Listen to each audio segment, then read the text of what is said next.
It's the Beatles from the beginning to the end. It's their solo careers. It's their humor. It's their incredible music. It's the British invasion. It's their American adversaries. It's an historical musical education.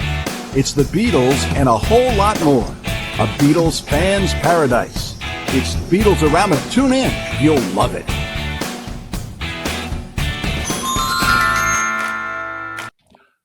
Hello, everybody. I'm James D. Jones of the Magical Mystery Tour, Beatle Years and Beyond for Beatles-A-Rama Radio and TV. And today, folks, let me tell you, today we have someone extra special that I've known for a long time through all these festivals and just her being her and watching her evolve. But let's start this right, okay? I'm going to set the stage for you folks out there, you listeners. There are artists, and then there are storytellers who don't use words. They use light. They use shadow. They use a single brushstroke to say what history sometimes cannot. Right now, we're going to step into the world of a woman whose work doesn't capture icons, it reanimates them. From the streets of Liverpool to the walls of the legendary Hard Day's Night Hotel, from a young artist told she'd never get anywhere, to being crowned the world's greatest Beatles artist by the city that gave the world the Beatles. Her art doesn't imitate legends, it converses with them. Endorsed by Neil Aspinall, inspired by John Lennon, Paul McCartney, George Harrison, and Ringo Starr. Folks, she's been shaped by icons like Charlie Chaplin, Muhammad Ali. Every piece she creates carries something deeper, something intentional, something alive. And now, with a new documentary on the horizon, her story is about to be told in a way we've never seen before. This isn't just an interview. This is a conversation with an artist who paints energy, legacy, and soul.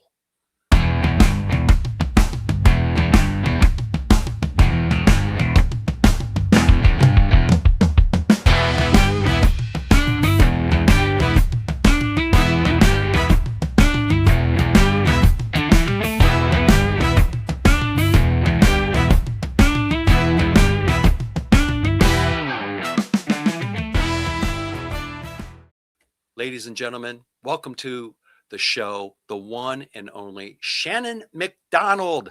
Shannon, welcome to the show. Thank you. That was quite an intro. Well, you are definitely worthy of it. That is for sure. We were talking before we started recording, reminiscing about the old days and all the funny stories in between. And it's finally nice to be able to talk to you one-on-one and share it with all the fans. So, let's get right into it. Now, when you begin a portrait, Shannon, are you trying to capture how the world sees that person or how you feel about them eternally? Well, most of the time when I start something, there's usually 90% of the time, there's an influence, whether it's somebody that I admire, even perhaps something that I saw in somebody or a portrait I saw them, a movie, something. There's some kind of inspiration that sets the pace for me to do it. 10% of the time is because I'm getting paid to do it. But it's always and forever. It's never been something that I think in the back of my mind, I can't wait till somebody sees this, or I can't wait. It's my own appreciation at the time to do exactly what I'm doing and to enjoy that time when I'm doing it. It's almost like when you see certain or most inspiration for me, I got to quick put up a canvas, get my paint ready, get it, get to it, because 5 minutes later you could be inspired by something else, and then your mind is over here, and which is so me. So most of the time it's for my own entertainment and my own hunger to do it, and then afterwards it becomes the audience participation of what other people think of it, which is in my experience, has been 99.9% most part of the, if not the greatest thing that's ever happened to me in my life. Nice. Now, Shannon, if your paintings could speak, what do you think your version of John Lennon would say that history hasn't recorded? Oh gosh, that's what I've never heard before. I guess if it was John, he'd probably say, you know, you you need to put a little bit more paint here, or a little. I think he would tell me like, nah, you either got it or you don't have it. I think I would hope that it would be full of appreciation, and Yeah. I'll tell you, the closest appreciation that I get is from his sister. And Oh, every Julia. time, and I got to tell you, every time I do a John Lennon painting for the last 20 years now, I'm always sending it to Julia and going, yes, no. And the thing I love about her is she'll come back and, you know, she always comes back with the greatest things, but I can always feel if I've got it. And there's certain little things that she looks for in the work, like his little bubble part of his lip and things like Yeah. that. So, you know, as a matter of fact, I'm doing something with her for Strawberry Fields coming up in the next few Oh, months. nice. But yeah, I don't know what, if he came to life, I don't know what he'd say, but you know, I don't think of those things.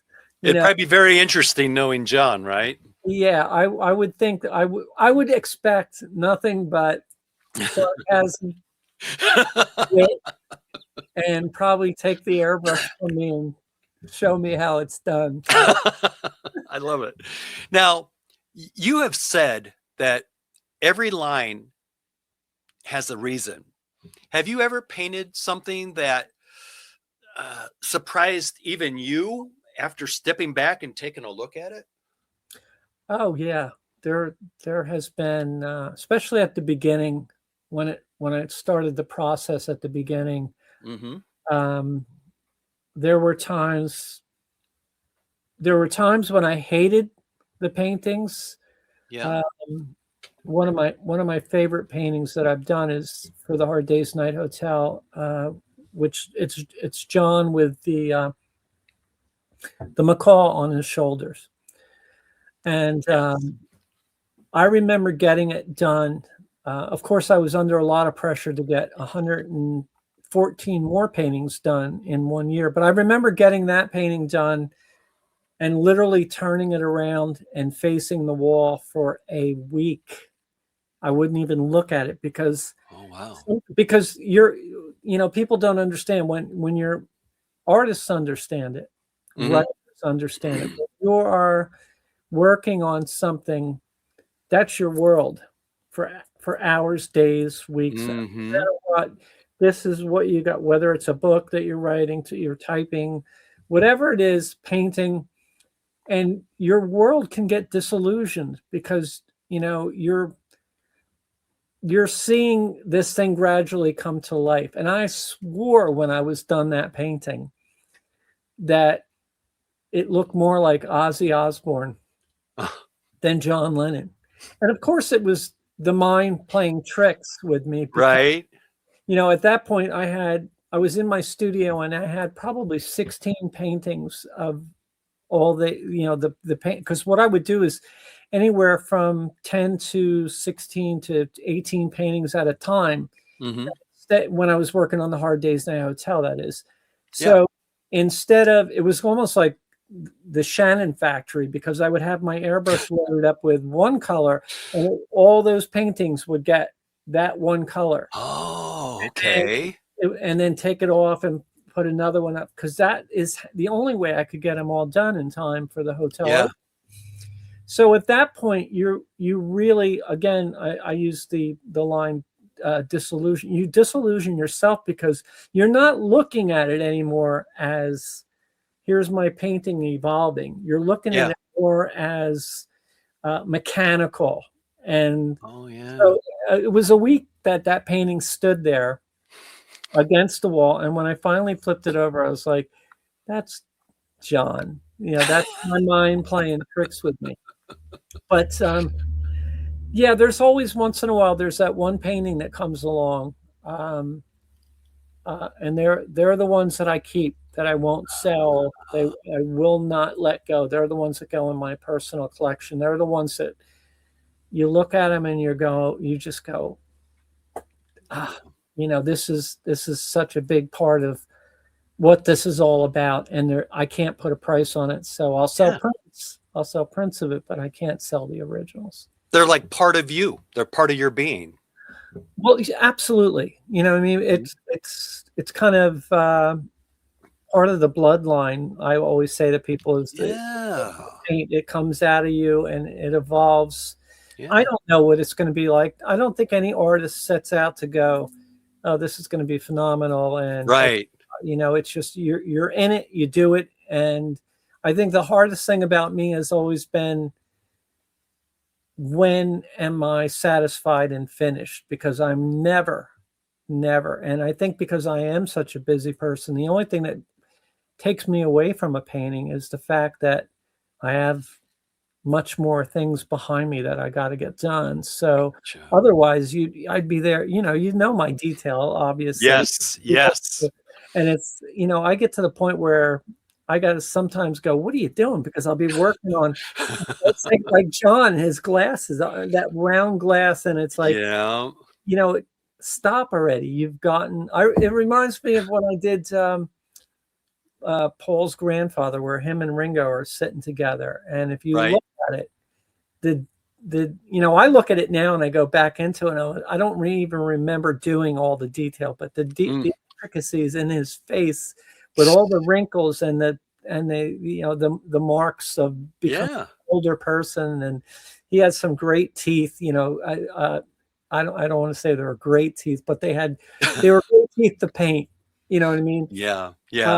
So it's that's my biggest problem, is when to stop. When is enough enough?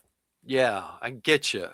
Now, speaking of the process, and it's definitely a process, do you believe that energy transfers from your subject into your work, or from you into them? Another great question. I have thought about this one a lot, because there are times where I set out to do a painting, and these are the magical times, and I can see almost the future of the line work in front of me. Now, it's not a burning bush or anything like that. Right. I think it's just something that I have, the same as a pitcher on a ball team can focus and see exactly, like, majestically, they can see the involvement of where the ball has already hit the catcher's glove before they've even thrown it, type of thing. And I think that's the way it is with my paintings. And it's the only thing that I know of in my entire life that keeps me, besides songwriting, that keeps me aligned with the fact that there is something powerful out there beyond what I could ever explain. Because it's that energy. Yeah. And because where does it come from anyway? I mean, I practice. There's no doubt. I practice and I rehearse and I do whatever I need to do to hone my craft, like anybody else does. But before I did that, when I hear about the times when I was, 2 and 3 years old, drawing on the floor, what did I know about rehearsal or practice? You just did it. I just did it because that's what the energy told me to do. That's what I was equipped to do. I was that little kid that always needed a piece of paper and a pencil at all times. I was the kid that they were like, the adults would go, "Are you sure that your kid should have that pencil at that age?" And I tell people all the time, when I was little, I have 3 tattoos in my hand from lead, because I probably knew how to draw better than I knew how to walk. And I would fall with the pencil and jab it, and that lead mark You know, back in the day, your parents say, Yeah. "Oh, we got to get you to the hospital." Which is hold in your hand. We'll put a little bit of antiseptic cream on there, and Yeah. you know. So as far back as I can remember, and I remember, I have one of those minds that remember everything, where I was, what time it was, that Nice. whole thing. So it is nice at times, but Mhm. I do. I remember always, always and forever having a piece of paper and a pencil. Like it was what you were born to do. That was my pacifier. That was Yeah. Yeah. That's a good way of putting it. I like that. Now, Shannon, have you ever felt like a painting fought back creatively, refusing to become what you initially wanted it to be? um I I wouldn't say it's fought back. I've been fortunate enough where I have never in my life, luckily, and I'm not trying to brag, I've never done No. a painting that I went, "Oh, this one's crap. It's going right in the garbage." Perhaps when I Oh, was a kid, yeah. you know, when I was messing about and not realizing what it would become someday, but Yeah. I always wrestle back hard no matter what. Um, you know, are there learning curves maybe because Yeah. I haven't been taught or stumbled upon it. Most of it is I mean, everything almost that I've ever done has been stumbled upon like many people. Trial and error. Yeah, absolutely. Yeah. Like life Okay. itself. So it's Right.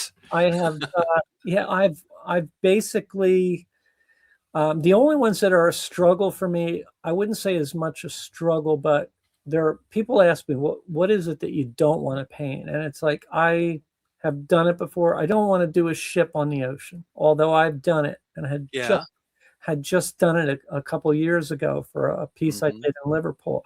It just doesn't spark me. You know what I mean? So Yeah. anything that doesn't spark me is a struggle and it becomes work. And I think that's the Yeah. struggle I've ever had is when it becomes work.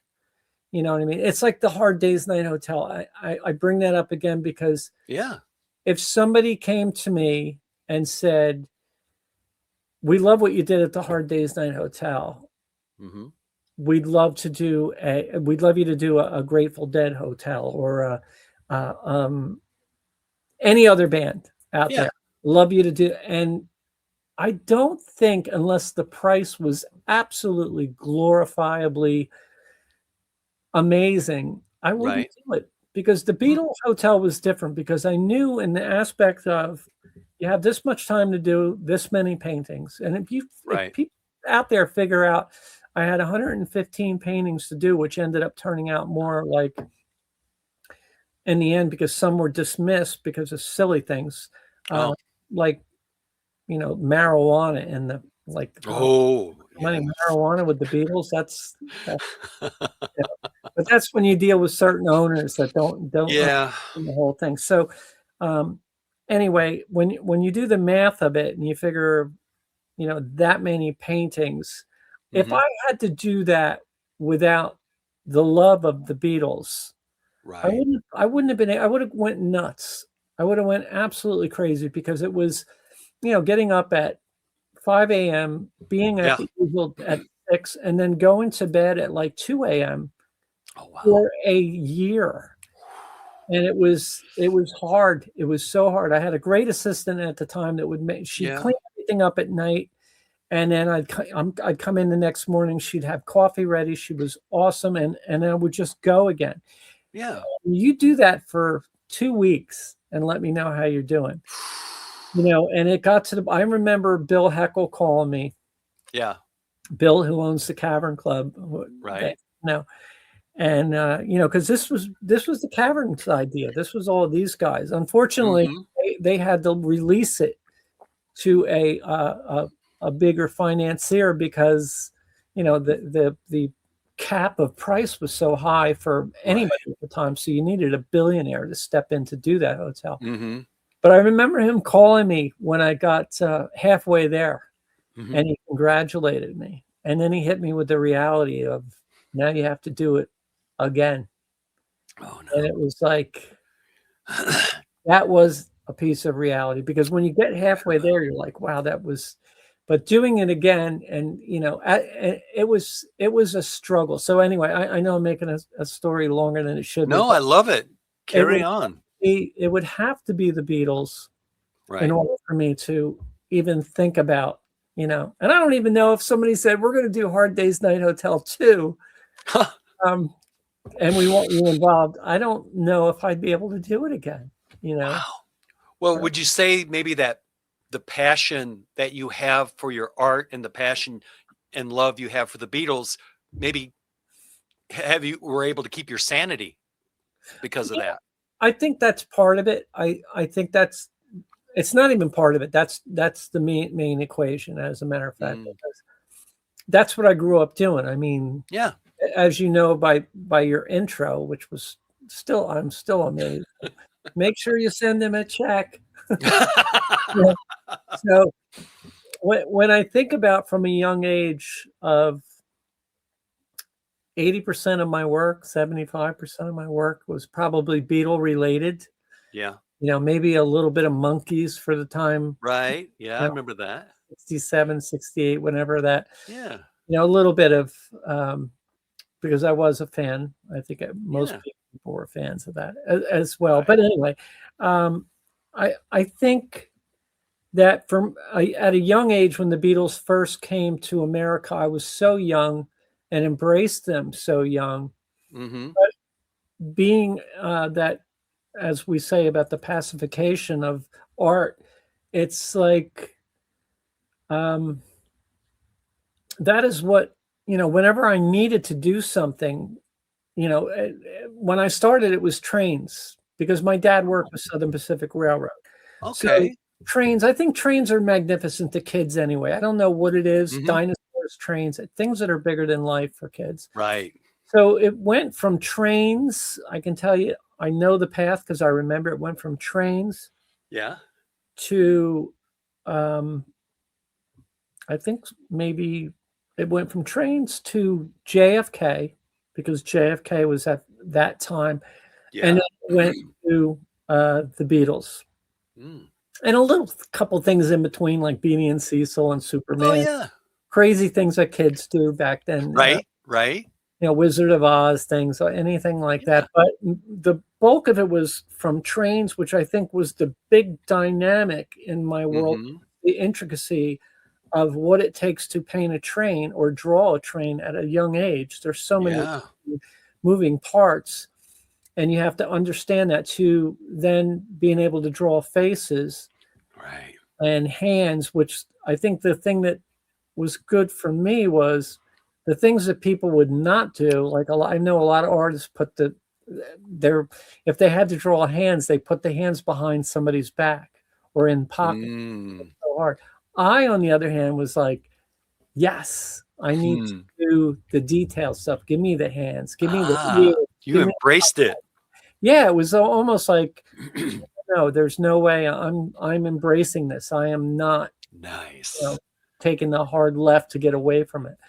So I think, again, with all the intricate parts that brought me to where I was, and then once I hit that Beatles stage, the other ones fell to the side. Of course, Kennedy fell to the side for reasons of, I remember drawing Bobby Kennedy a ton of times when he was up and coming, and then the initial end of his life. That was another big thing. Martin Luther King, you think about all these people, icons we grew up with, and that's what happened. That's why Muhammad Ali and all these people that I embraced, because they meant something to me in my life. Larger than life. Yeah. So those people and those things coming in and out of my life, the Beatles always stood there. They were the steady foundation. Yeah. And the concrete of what I was doing. Well, and they were forever changing what was great. That was the great thing too. Yeah. They were always evolving. Yes. And I think that whole evolving encompasses everything that brought me to the forefront to be able to do the Hard Day's Night Hotel, because when getting the title and all that stuff in Liverpool, and it wasn't just because, oh, you draw the Beatles really well. It was because somebody could say to me, I want a John Lennon 1965 September on tour. And it would be like, got it, no problem. I know what he was wearing, what his hairstyle was, Wow. what sunglasses he might have wore then. Right. So I think that's the part people forget. So when you get a title like I've gotten, it's very cool because it's not just because I can draw a Beatle. No. It's because all that other stuff comes in Yeah. to the toe as well. Now, Shannon, is there a moment where a portrait stops being technique and just becomes something almost spiritual? Oh gosh, I think every one of them. Yeah. For me, I don't think the only time technique comes in, like I said, was an ocean scene or a ship on Right. water. It becomes technical because it's not pleasurable anymore for me. Right. You know what I mean? You have to rely on technique instead of passion. Yeah, I don't even know if it's technique, more mechanics, just to get. Yeah. through it. Okay. I'm Yeah. at work. I'm at work. Mhm. For all the people that want me to paint a ship, don't think that I won't give you 100% of who I am. It will happen. It's just that Yeah. I'm not painting a Beatle Right. or anybody else out there that I or something. I love. Yeah. People forget I there's other things like something that I sell out there that does better than the Beatles. People wouldn't understand it because they'd be like, Mm. really? That's your bulk of the Yeah. money that you make? Let's get point blank. It's vintage motocross bikes, Yeah. Oh. and I sell them all over the world. And I've got these heroes that I loved when I was a kid that rode motocross that I speak to today, like the Marty Tripes of the world. I mean, Marty Tripes was like, such a hero of mine when I was a kid. Mm-hmm. And, to get a phone call from him one day because he saw that I had reproduced his bike and he thought it was an old, how'd you get that photo? I was like, oh, Mr. Tripes, this is not a photo. This is a painting I did of your bike. And he was blown away. Wow. So for him, and we talk to each other every 4 months or whatever. Yeah. With a text is super to me because as a kid looking at motocross magazines and having a motorcycle just like he had when I was a kid, I would never have thought in a million years, like if I could go back to that kid today and go, that dude that you're like painting his bike right now as a 15-year-old, you're going to know him someday. And Wow. this is going to be something really cool. Of course, you can't do that, but I think these are some of the rewards later on is to, it's not all financial. It's the happiness that you give other people that come back to you and say, thanks for remembering me, or, Yeah. like I've gotten messages from Paul that he loves my artwork, and that's an amazing thing, to hear that kind of stuff. Yeah. And to work with Cheap Trick, of course, from your neck of the woods kind of Yes. thing. I mean, I started working with Rick back in 78, I think. Really? Okay. And we've been friends ever since. And Yeah.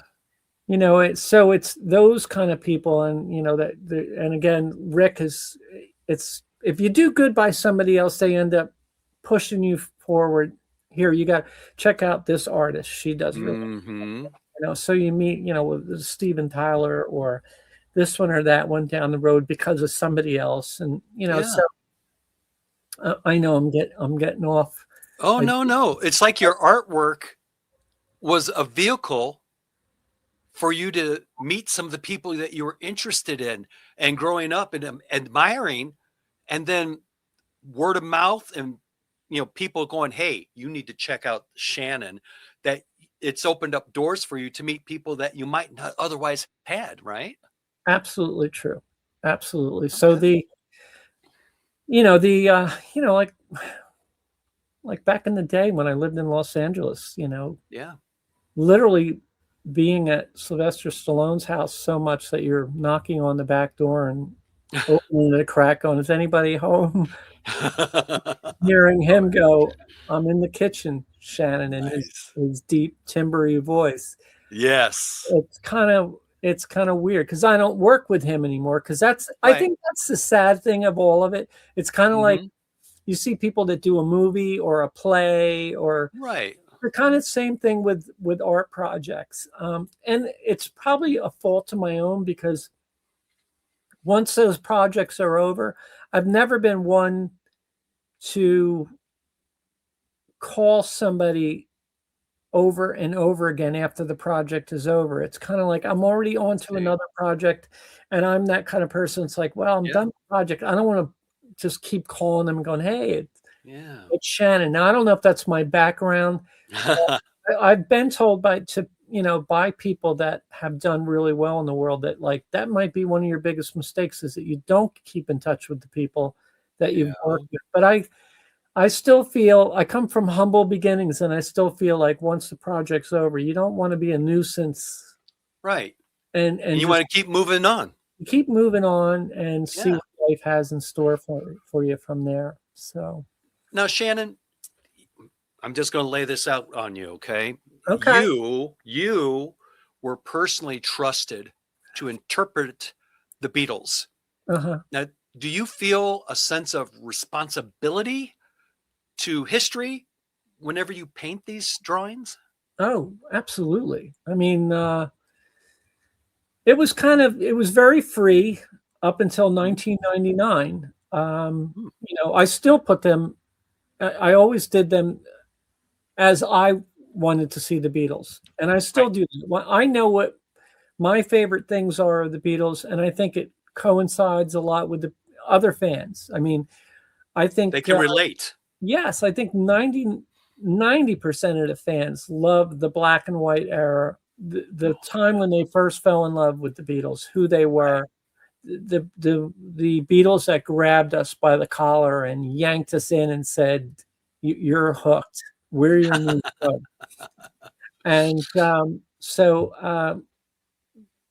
so the big thing is, up until 99, Hmm. my whole thing was to always put them in the best light anyway.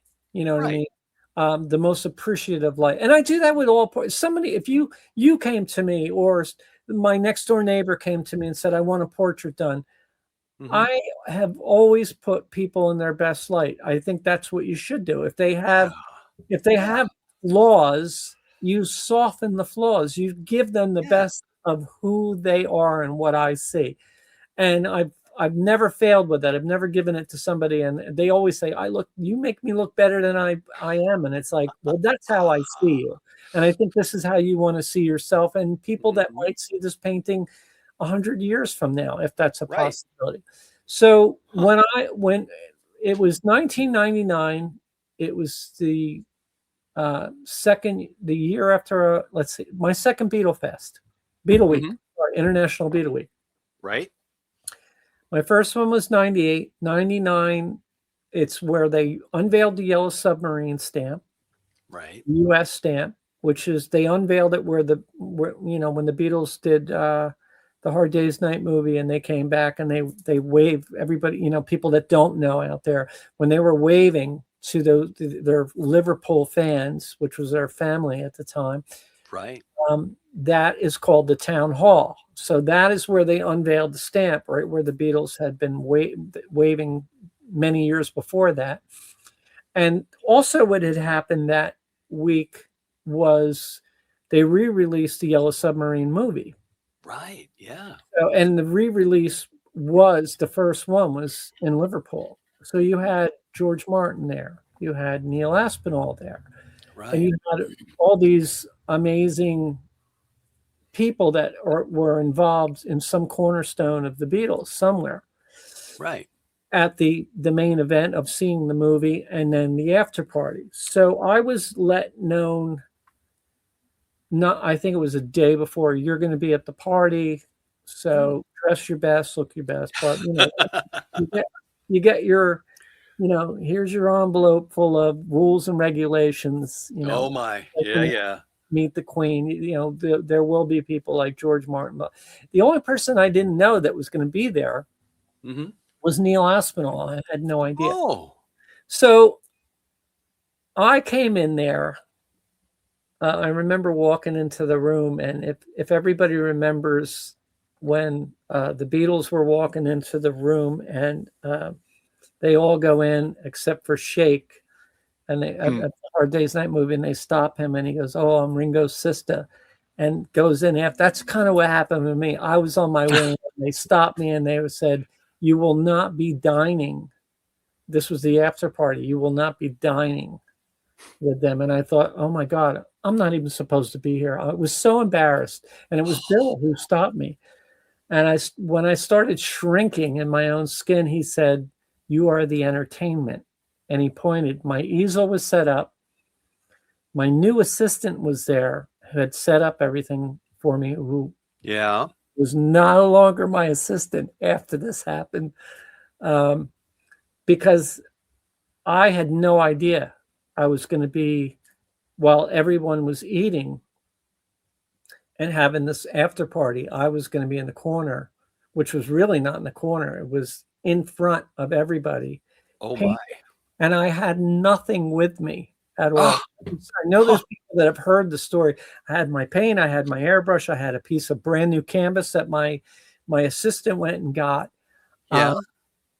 But I had no photos, nothing. And usually what I do is I put at least 10 photos up. Yeah. To give me an idea of, now what am I going to do? Because I like to do things not copied from a photograph. So I said to Bill, I don't have anything here. Do I have time to run out? We are on 5 minutes. Get over there, do what you got to do. And I was like, but Bill, he said, "You're the world's greatest Beatles artist." And there was no argument there, Right. Beat the fire, let's go. And so I ended up painting a John from memory, which thankfully I still have that painting today. It will never go out of my hands. And it was a painting when I got done. That may be the painting we were talking about before. That may be the one that was the fight for the death painting, because I knew who was behind me was big time. I think Apple. No pressure, right? All I knew was Apple was there. I didn't know who from Apple was there. Right. No pressure. So what took me, and you got to remember, I only had, usually I have time to think about it. I have pre-production in my mind. I sketch it out before I even, I'll sketch it out at home before I even go anywhere where I need to go. So this was all from the, sketch. Right on the spot. Had to get it done. I think it was under 3 hours. Oh, wow. So of course I surrendered color. Color was not going to happen. This was going to be black and white, and that was it. Yeah. So when I was done, it was almost, I remember stepping back and going, wow,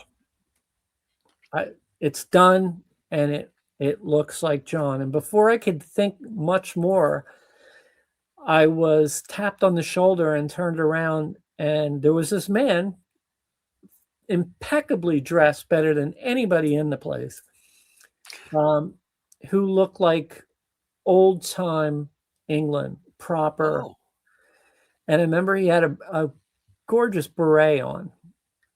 And I think I was so involved with the whole experience of getting the painting done and going, I'm okay, I've done it. So I can breathe. Yeah.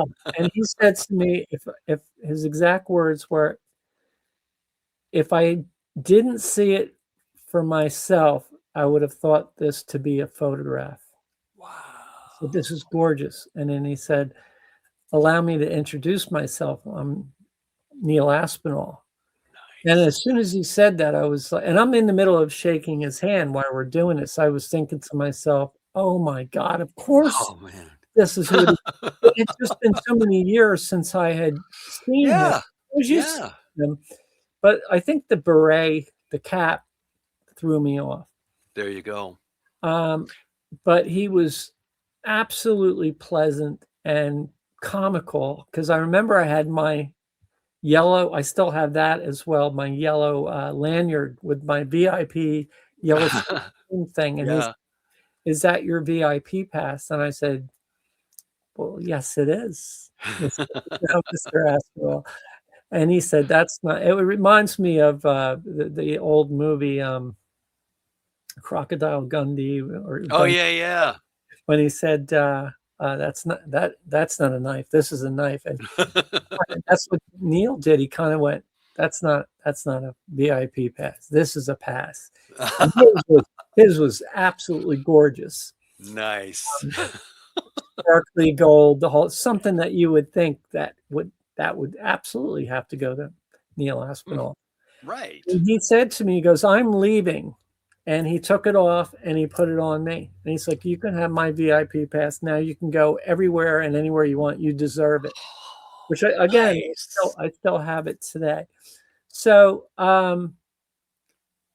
we said our quaint little goodbyes, and I was feeling so good. And as I watched him walk away, again, I refer to another movie of, the movie very popular in America, Christmas Story, where the kid asks for a football and he wants the BB gun. And then suddenly, as he's just about to go down the slide, he goes, what am I doing? Wait, and that was me. It was like, I said to myself, what are you doing? This might be your last chance. If you need to talk. Yeah. So I said, excuse me, Mr. Aspinall, I just need the ins and outs. What can I do? What am I able to do that I'm not going to hurt the Beatles as a company? I just need, is there something you can give me? And he gave me the rules and regulations. Me and Rogue Bess were just kidding around about it the other day. Okay. And it's no big B or drop down T on the logo. Right. No apples whatsoever. So if somebody comes to me and goes, oh, I just want an apple on my jacket, it's like, I can't do it. No can do. Now, and let me just, I'm sorry, I want to finish real quick. So, and then he gave me the rules of, you need to keep putting them in the better light like you've done. So, and it was basically, you can do this. I'm giving you the permission. If you're going to do prints, 500 prints, not millions of prints. That's it. No more, no less.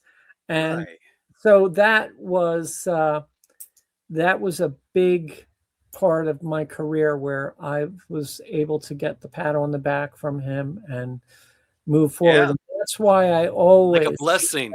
Yeah. So when your initial question 2 hours ago was putting them in the best light possible type of thing. And that's to this day, that's exactly what I do. People always come to me and they're like, oh, why don't you do something really freaky with the Beatles and a caricature thing where you make them older than they are? And it's like, no, that's not what I do, and that's not what I'll ever do. And that's what makes your art so amazing too, because you do put them in the best light. I've seen so many of your paintings, and thank you for that. It's like you were saying, it looks like a photograph, but it's an actual painting. Now, speaking of that, Shannon, out of John, Paul, George, and Ringo, whose energy is the hardest to capture? And I don't mean like not like likeness, but essence. Out of the four Beatles, it'll always be George. And I think the reason, unless he's smiling, and that's early smile, And Mhm. I'm one of those people that love George's Fang for Yeah. fangs. I think it gave him personality. I think, of course, because he owned those teeth, he would be the only one that would absolutely probably hate him. But I think it gave him some kind of a dynamic acuteness. When he sang out of the side of his mouth early on. So you always saw the fang thing, and I think it was Right. to me that the more smoother George got with his teeth and things like that, the harder he got, because he got to be he's he's kind of the plain, I don't want to say this in a bad way, the plain Right. Jane of the Beatles, where, not for anything, but a lot, I think because John had his glasses a lot, Right. even in the early days. You don't realize that Ringo was not the only one that had the big nose. John had a pretty decent sized nose as well. Right. But I think it all gave them their own personality. Mhm. Ringo, of course, is the easiest one because he has so much. John comes second. Paul is third. Paul. I mean, if you capture Paul's eyes, Right. you're almost there. You're 70% there anyway. Ooh, okay. And then when it comes to George, he is, um, like I said, he's not without flaws like he was early on, but he Right. is almost flawless in a way that you have to be so precise with him. Get Mm. him. And his lips are the hardest, because he has a lip Oh, that even in there, he's the only way I can really reassure this in other people's minds is, if you look at a lot of photos of the Beatles, you can right. find a lot of photos of the Beatles that are, well, that doesn't look like them. I mean, that doesn't look like, yeah, I know it's a picture of George, a photograph of George, but it doesn't Yeah. look like George. And you find that a lot because in different lighting, he became almost a different person, because Hmm. he just had that kind of face. So yes, he is the hardest I see. to do, and takes probably the most time. I mean, if he's got a Mm. beard and long hair, then that's different. You're covering Right. for them. Right. But he is definitely the most intricate Beatle to paint. And Mm. even today, I just finished the George, and because George went through a period of time like the Mad Day Out where he shaved off his mustache. Right. Literally looked different because he shaved off his mustache. People forgot he got older as well. So Right. you see him without a mustache, and he looks just different. And I did a painting of him at that time, and people are like, Ah. "Oh, he looks, yeah." So I had to put a mustache back on him, put it back up on my social media, and show them the A and B part. And I know Oh. people that said, you go far and way on for your fans to let them know that if you put the mustache back on, indeed it is, there's George. So, uh, Okay. but I enjoy painting them all, as I said before. But Ringo's the easiest, George toughest. Now, if you had one final never before seen Beatles moment to paint, what would it be? I have been wanting to paint the Beatles um, in a situation in Liverpool before they made it, um, before they even knew each other. Let's say that. Okay. Ooh. Walking along Ooh. the streets with, say, their aunties, their parents, or whatever, one side of the road here, maybe like a crossway, where they're all there doing their own little thing. But that's me. That's a Nice. thing that I want to do more for myself, not for other people. But it's Yeah. like That's intriguing. I like that. these That guys lived in yeah. Liverpool. So They were what are neighbors the basically. chances that, how many times did they pass each other Yeah. at some point on the streets, whether it was a fair Never knowing. or going to a hospital and visiting, and maybe Yeah. Ringo was in that hospital or when he was young, or something that where they We're passerbys in the night that we as people don't realize it, but Yeah. I like perhaps that. there was that time where they were all there together, Yeah. someplace in Liverpool, and never realized. Together, but not together. Right. Not even knowing Before. each other, or not even I knowing like their future at some point. Right. That again, Yeah. that's just something. That's a me thing. I like that. That is awesome and cool. I like that perspective. I like that, Shannon. Whether I ever get a chance to do it, time will tell. But that's Well, we can keep our fingers crossed. I'd be so curious to see what you would come up with. I'm sure it would be amazing, to say the least. Now, let's talk about you, Shannon, for a moment. okay. That moment when you were told you'll never get anywhere, do you carry that voice with you today, or did success kind of silence it? No, I still carry that voice today, and I'm reminded of it constantly. Whenever I come upon any negativity in the world, the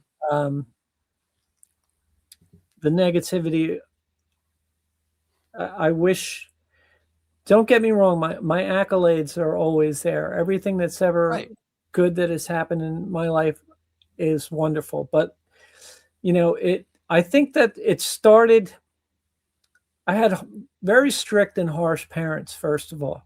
And a lot of this will come out in the movie, so I don't want to say too much about it. So life was not grandiose growing up. I thank God for my grandmother and people that did give me the positivity to move forward. I did not get that from my parents. Wow. So when you go to school, and then I had a lot of kids that were also very jealous of what I could do, and I didn't understand it. And I know one of my big things would do if I got bullied when I was a kid. My way of dealing was to run home, to find the little bit of history on that person, run home and draw something for them and give it to them the next day. To try and glue that. And I learned early on that it doesn't work. Sometimes it did, but over giving, trying to compensate for somebody not liking you by giving them a gift, they just take the gift, and still most of them have that, so you deal with it along the lines today. So when you're getting it at home, and then you get it from, and she, my art teacher was not the only one. There was other teachers. I had good teachers, but not, less than great teachers. I was always, whether it was my guidance counselor or, a new teacher that would come in, or beginning of the year, it was always, I remember my math teacher. I was sketching the photograph, the 8x10 of Paul McCartney from the White Album. Okay. Yeah. And I was in the class, and I had finished up my work. And, I handed in I think we did a test that day, and we handed it, and we're supposed to just fold our books and just sit quietly. So I was like, I'm going to work on this Paul McCartney. I'm done. I'm going to work. I remember him coming up from behind me and taking it and throwing it in the trash.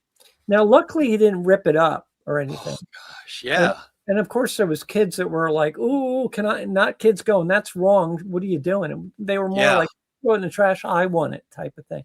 I still have that. I still have that picture to this day. Nice. But I remember a lot of that with my teachers, and so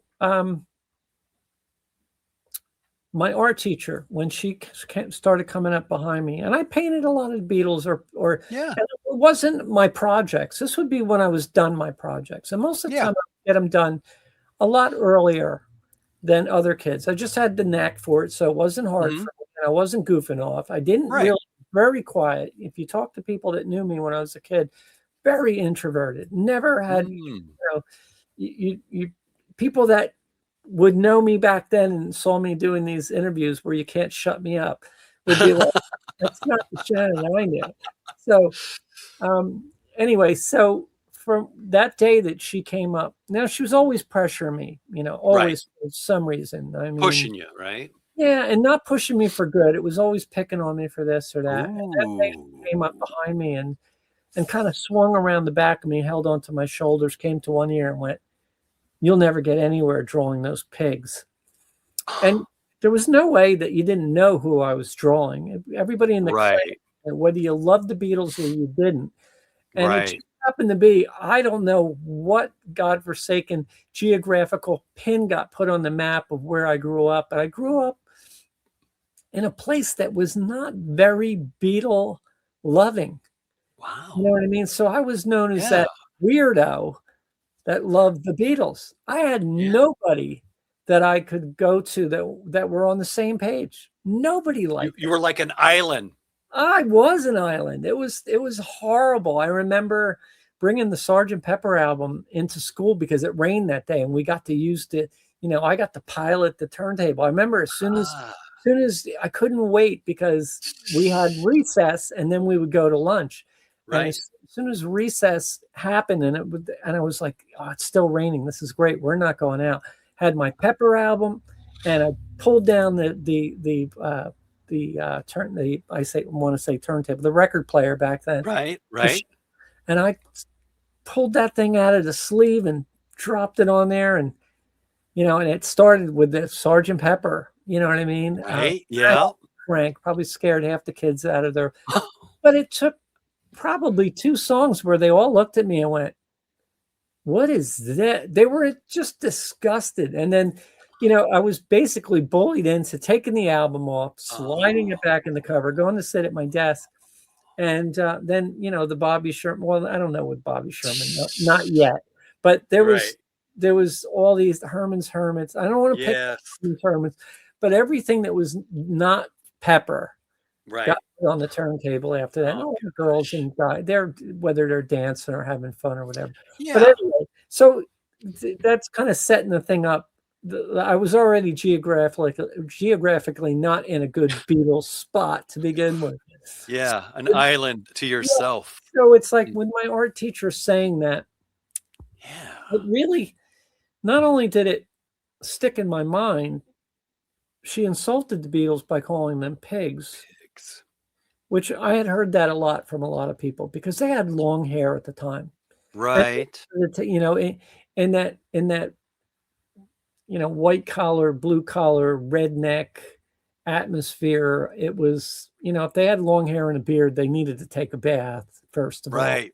They were bums. Yeah. So since the Beatles weren't shiny and clean and, didn't keep their hair bobbed, above their collar. Now they were disgusting, So, but that's what I got from her. And it was only, I disassociated myself with my school. And I blame you. I was awarded for years. I was asked to come back to get that special award they give people. And I wouldn't do it until a friend of mine, Kelly, called me. And the cool thing was the kids that were in my class were now running the school, and they remembered. So Kelly had called me and said, "We really want you." And then a few other ones came in behind her saying, "We really want you. It's time. We really want to honor you." And I said, "Fine." And they wanted me to do a painting, so I did a painting, and I redid the painting that we were speaking of before with John. With the McCall, but I took the McCall off because I wanted to just be John. And people know the painting. He has 2 pillars on each side of him. Right. On the pillar, it said, "You'll never get anywhere painting these pigs." And then there was a story that went with it for all the people that it told the story of what happened and where I am today. And basically, it was to tell people that might have a problem with a teacher, a parent, or anybody else. If Mm-hmm. you believe in something hard enough, you can get through and do this. You'll find a way. Find a way. Julia Baird did the opening. She wrote a letter and basically told people. It was great because Kelly was the one that read the note, and it basically told people about a woman that nobody knew who they were talking about. Her brother had problems in school, and her brother was failed by the teachers and all that. And then at the end, they said, and this was written by, she scolded the school for the way they treated me, basically. Right. The end of the letter, Kelly said, and that was written by Julia Baird, John Lennon's sister. Mm-hmm. But you could hear a pin drop in the place. Oh, man. But the thing that happened was 2 days before the painting was to be unveiled, the new art teacher and somebody that was head of the library went and basically unwrapped my art, saw that, and then they had a meeting without me knowing it with the Board of Education, and they decided that I needed to paint over that and forget the story. So it just took me right back to being that kid. I almost said, you know what? You people have not, well, I did say it. You people have not changed a bit. You missed the story. You're celebrating my life, but you refuse to truly celebrate it. You're celebrating on their terms. Right. And I said, you know what? You didn't even have me at the meeting where I could explain to you. Yeah. You had a meeting about me again without me being there. I had no voice. So I was like, you know what? I don't want the award. I'm done. I have lived without it before. Kelly called me and said, we'll tell your story. So I literally went to Kelly's house and painted over it. And we did the unveiling. But the shame of it is that it still happens today. You know what I mean? So what you were saying before about, this is why the wound keeps on getting opened. Because, I was a kid in high school. What was I, 10th grade when she said this? So what was I, 16? Yeah. 15, 16, right? Yeah. So that's a long, long time ago. You know what I mean? Especially when you think that I'm 68 now and you go, gosh, and you still think about it. Well, there are people in this world that are, to me, I say this all the time. They're those people that walk around in life and just yank that Band-Aid off of you constantly and open wounds. And the only thing I can say to people, like the movie that, the greatest thing about the movie that's coming out is not only does it tell my story, but for all the people out there that do have a hard time, whether it's your parents, your teachers, friends, so-called friends, right? Anybody that tells you, especially the people that can't do, you know what I mean? They have nothing to offer except bad negative attitude and words. Right. You've got to dismiss those people early on, right away, and move through on your own terms. And sometimes it's hurt. People are like, oh, you know what? They're not worth it to be in your life. But it doesn't say that it doesn't hurt to let those people go, because it does hurt to let some people go. Some people you think they're friends to the end. This is going to be a friend of mine forever. And then something like this happens. You have to dismiss them. But that does not make the hurt go away. No. Because you dismissed them, that doesn't automatically mean that the love for them has gone. It's just that you need to move those, the spike in the wheels, any of those negative things on your road to getting to where you plan on going, because you have one life. That's it. You have one life, and you got to set it to your own terms. Well, and honestly, I mean, let's be honest.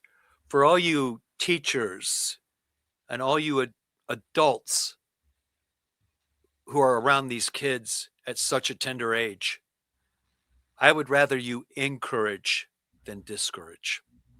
Absolutely. I agree with you all the way. All right. I mean, I still, you know, I am lucky enough that I get to teach once in a while. Oh, And cool. I don't do it often, and I don't do it Right. as much as I used to, but, you know, because I was set up with some, you know, Iwata airbrush and PPG Yeah. paints and stuff like that. That was one of the things, we're going to sponsor you, but we would love you to teach. And it was like, I'd love to. And Yeah. when I teach somebody something, or if, you know, in Liverpool at Beatle Week, Yeah. many times somebody will introduce me to someone that's an up and coming. Oh, And, you know, everybody's supposed to stay out of my area, you know, but there's right. people that I'm like, come in here, come. Yeah. Well, I got to work, but I'll talk to you while I'm working. Grab a chair and you have me. Talk to me. Right. Ask me questions. What do you want to know? That anything I can do to help you along. And I do Yeah. it as much as I can, because I know what the negative side of somebody not being there for you is all You about. had that taste in your mouth of Yeah, because discouragement. I quit art because of my art teacher failing me. She finally failed me. I had two schools that were paid for me to attend, whether it was Pratt or Parsons, I could go to. And it was Yeah. all I had to do was pass, get Mhm. a passing grade on everything else, and not pass art. Well, she failed me one marking period. And I quit school. I quit art. I wanted nothing to do with it. And it wasn't until 10, 12 years later that I started again. And that's because of somebody gave me the gift of an airbrush. But that's also how I got to be a musician, because when I stopped, it just happened the same day I quit art. Somebody, Mhm. you know, a friend, that one other Beatle person that I found in my town came to me and said, you know, my friend Gary, he said, I'm starting a band. Do you want to play bass? And I was like, I don't play anything. I don't keep a beat. Like at the time, I didn't know the difference between 4 strings on a guitar and 6 strings on a guitar. I had Oh, no okay. idea, you know. And he said, "Well, you love the Beatles, right? That's what we're going to be playing." I was like, absolutely. And he said, "I'll teach you." Nice. That's as simple. Encouragement. Yeah, that's as simple as it came. And we had a Yeah. Beatle band that just seemed to never stop. Nice. So, Shannon, do you think proving people wrong shaped your identity, or did it almost become fuel that you had to eventually outgrow? Um, I think it's exactly what you said. I think it's fuel. I don't think I've outgrown it, because the fight continues. Right? It still continues for women out there every day in the Yeah. workforce. I don't care what you do, whether you're a teacher, you're a mother, whatever. Right. You, unfortunately, will never be taken seriously by some people. And I think that's part of the distraction at times. So Mhm. the fight is ongoing. I think it's, for a while there, I'll just say I Yeah. thought it was getting better, but I think in the last couple of years, or at least the last year, I won't go anywhere. I won't touch this any more than that. We've taken Right. major steps backwards, and I think we need to get back on that path again. But I do think it's it's one of those tools I have in my possession that's always kept sharp, and Gotcha. unfortunately will, in my lifetime, never see it being put away permanently. Nice. And I think that's why I try, like I said about the movie, that's why I try and convey to up and comings, or people, you know, there might be people my age that start out tomorrow, and Right. good to know these things. It's not an easy road. Yeah. Nobody has ever, that I know of, unless you're born into it, had a success story overnight. Right. And just stick to it. Yeah, Stick to your guns and just keep going forward, yeah, regardless of anyone else with their little noise or discouragements, you Right. know who you are. Keep going forward. Yeah. Look for the people that have Disregard. been there. Yeah. Look for, if you're going to ask questions, look for people that are there. Like one of my biggest mentors at the very beginning, as we talked before, was Rick from Cheap Trick. He was Yeah. there. They were a success story. They were, you Right. know, Budokan was, was on everybody's lips at that time. They've been there, but they all also had their kicks. You know what I mean? They Right. also had their doors slammed in their faces. Yeah.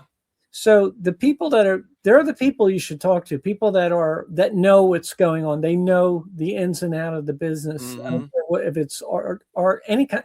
Let's put it this way: art is a big umbrella. You can be a photographer, a film person, a writer, a painter, a musician. It's all the same thing. Go speak to befriend somebody that's been there in the business, Right. that can Like minds. Yes, that can guide you and help you along the way. Stay away from the opposite. Right. Because at the end of the day, really, that's their problem. Yeah, not yours. exactly. That's their perceptions, not yours. Good way of looking at it. And the internet has just opened the door for a plethora of people that don't know what the hell they're talking about, that want to give you advice, that have never done a thing in their life, that probably have worked 9 to 5. Not to say that there's anything wrong with that. No. They're the ones. But it's a different world. It's a different world. Absolutely. But they seem to be the ones that always have, you know what you should do. And it's like, you got to just sit there sometimes and be kind and go, thanks. What should I do? Thanks for your concern. It's like asking the candlestick maker to give you the recipe to make bread, Exactly. It's just not right. He's got an idea, but it's not where you need to be. Now, Shannon, you have had, I'm just going to say it out loud. I've always been impressed with you since the very first day I ever met you back in the days of the Chicago Beatle Fest. Okay. You were impressive.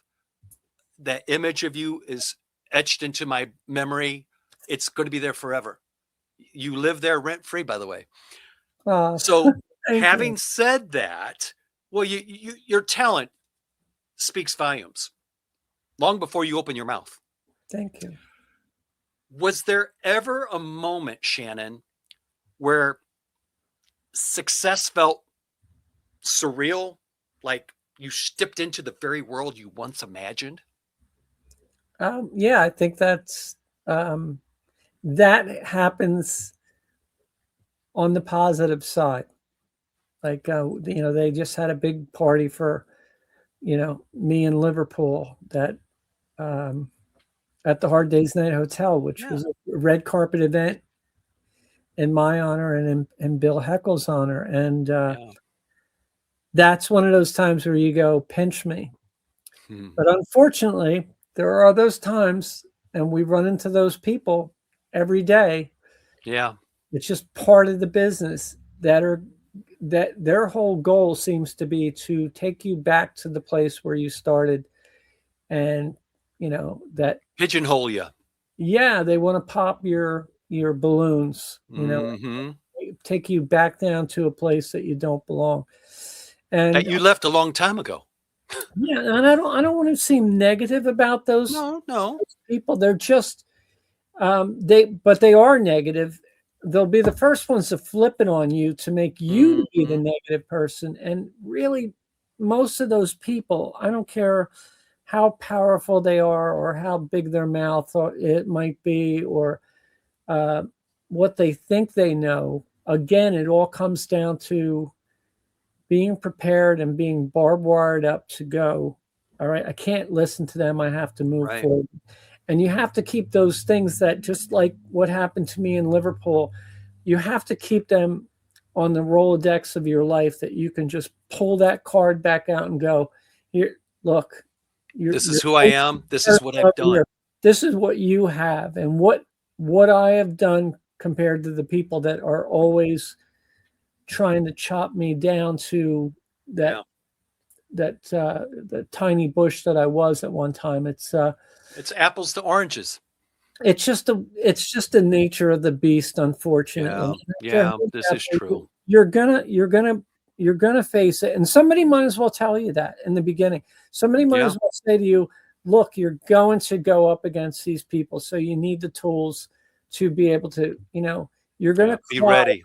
You're gonna cry at the beginning. You're gonna go away. You're gonna quit. You're gonna do this. You're gonna do that. You're gonna question yourself.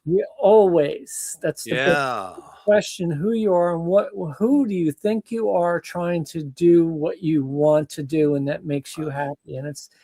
And you have to be prepared, and you have to just buck up, as they say, and go. You know what? If this is your road and you want it bad enough, if you're going to cry and you're going to carry on, do it on that road. Just keep going. Don't stop. Cry your heart out if you have to, but don't stop what you're doing. Don't let someone else dictate what you can do. It gets easier. It gets easier. And it gets so easy that it gets too easy sometimes. And you have to be careful. Right. Everything that you get brave enough to say exactly what you want to say, but you still have to keep yourself. I bring this up again. I put the Beatles in a good light, but you have to keep yourself in a good light as well. Yeah. So, it's very easy to want to tell everybody to F off. Right. It's very easy. It's 2 words. That is an easy road. Come right out of your mouth and you can walk away. But it's reaction. People are listening, and nowadays cell phones are running, and it's a different world. And you can't think.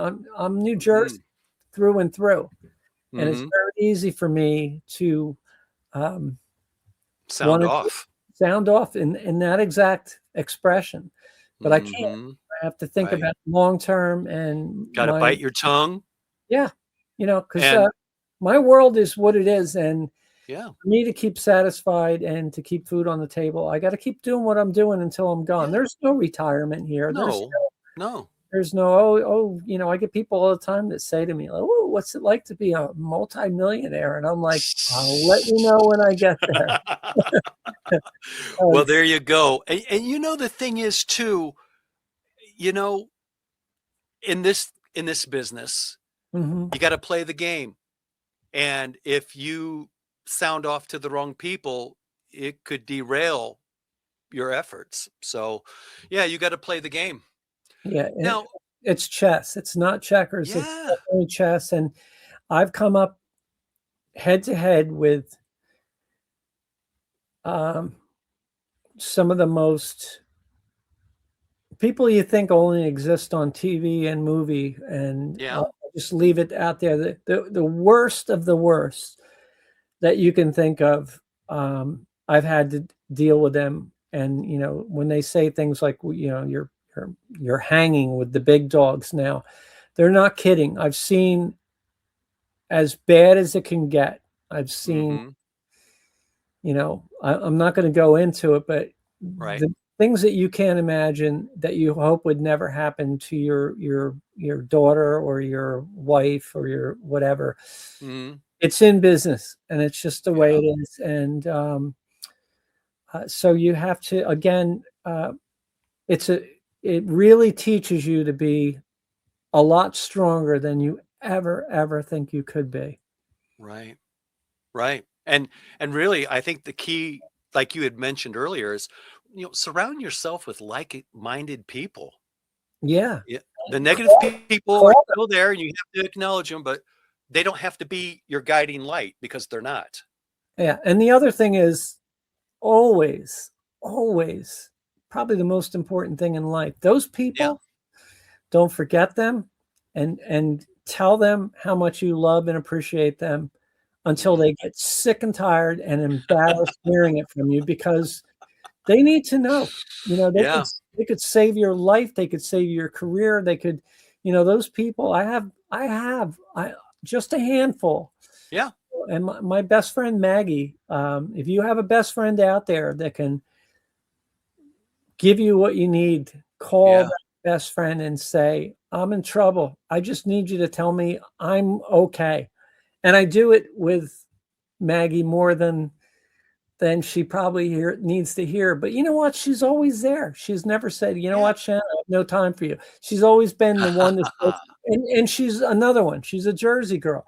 So she doesn't, you don't need somebody that's going to, I hate to say it this way, you don't need somebody that's going to hold you and rock you to sleep. Right. You need somebody that says to you, bitch, get off your ass, excuse me. Yeah. And you can do this, and you need to be doing it. And that's what I have in Maggie. I have that person that says, no, no, no, no, no. This is not happening. They remind you who you are. Exactly. That's what you need. Like that. You don't need somebody to just brush your hair. Right. Right. Sweet talk you, make sure everything's going to be okay. You need someone to remind you who you are, what you've done, what you've accomplished, and keep going. Yeah. All right. I like that. Now, when we talk about influences, okay, like your influences, I mean, they range from Charlie Chaplin to Mae West, but what connects all of them in your mind artistically? I think they all do. I think it's it might sound weird, but it becomes a team, because every time I go to a canvas, or if I go into my music room to, put down a part or write a song, or if I'm writing, I love to write as well. I love to write. You don't realize it, but they're all there with you, because every bit of experience you've had, from any positive thing or negative, but I mean in a positive way, that is kind of your soul's team. So everything that you've positively taken from, whether it's Chaplin or, like you said, Mae West, or that's me.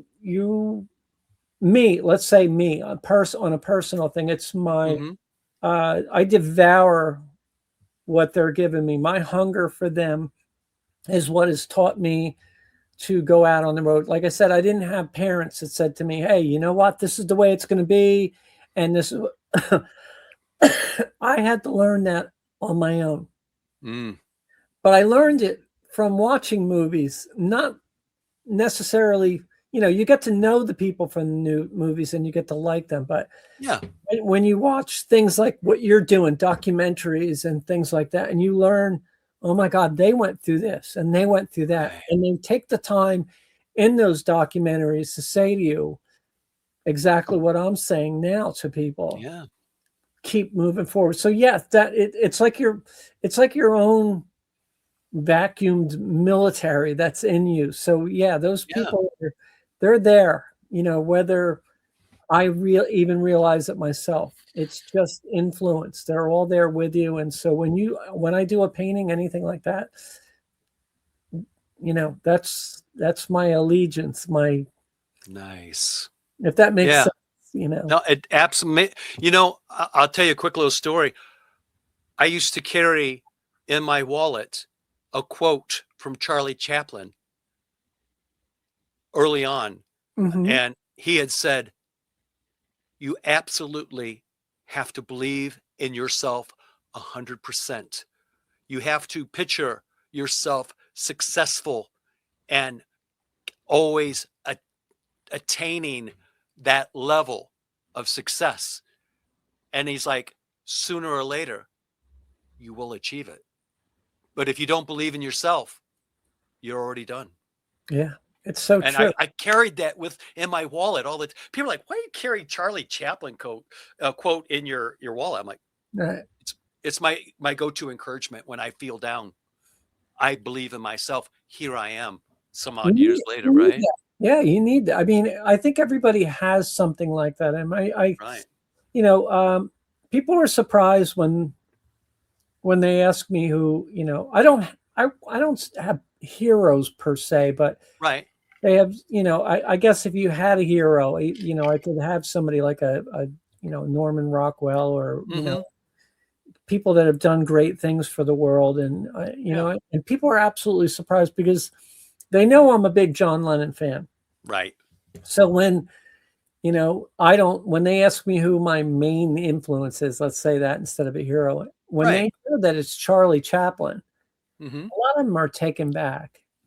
And because they don't realize, I tell people all the time, go see what he did to influence the world of movies, comic ability, music. I mean, people don't even realize that he wrote Smile, which is one of my favorite songs. I mean, Smile is a beautiful song. I mean, here's a guy that honed his craft till almost, you know, till the day, unfortunately, he was taken out of, you know, people don't even know that he was kicked out of the USA. Right. I mean, it's amazing to me that, you know, when you talk about being exiled, the only thing most people know is about, oh yeah, that Stones album you're talking about.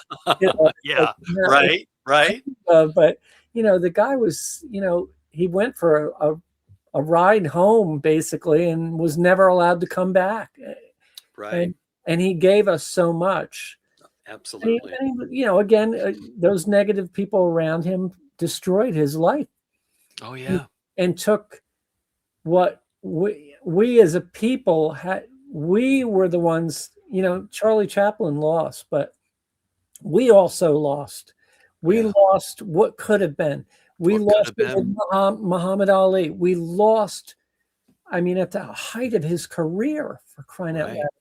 They disarmed him, and we missed all that. He came back, but he was not who he was.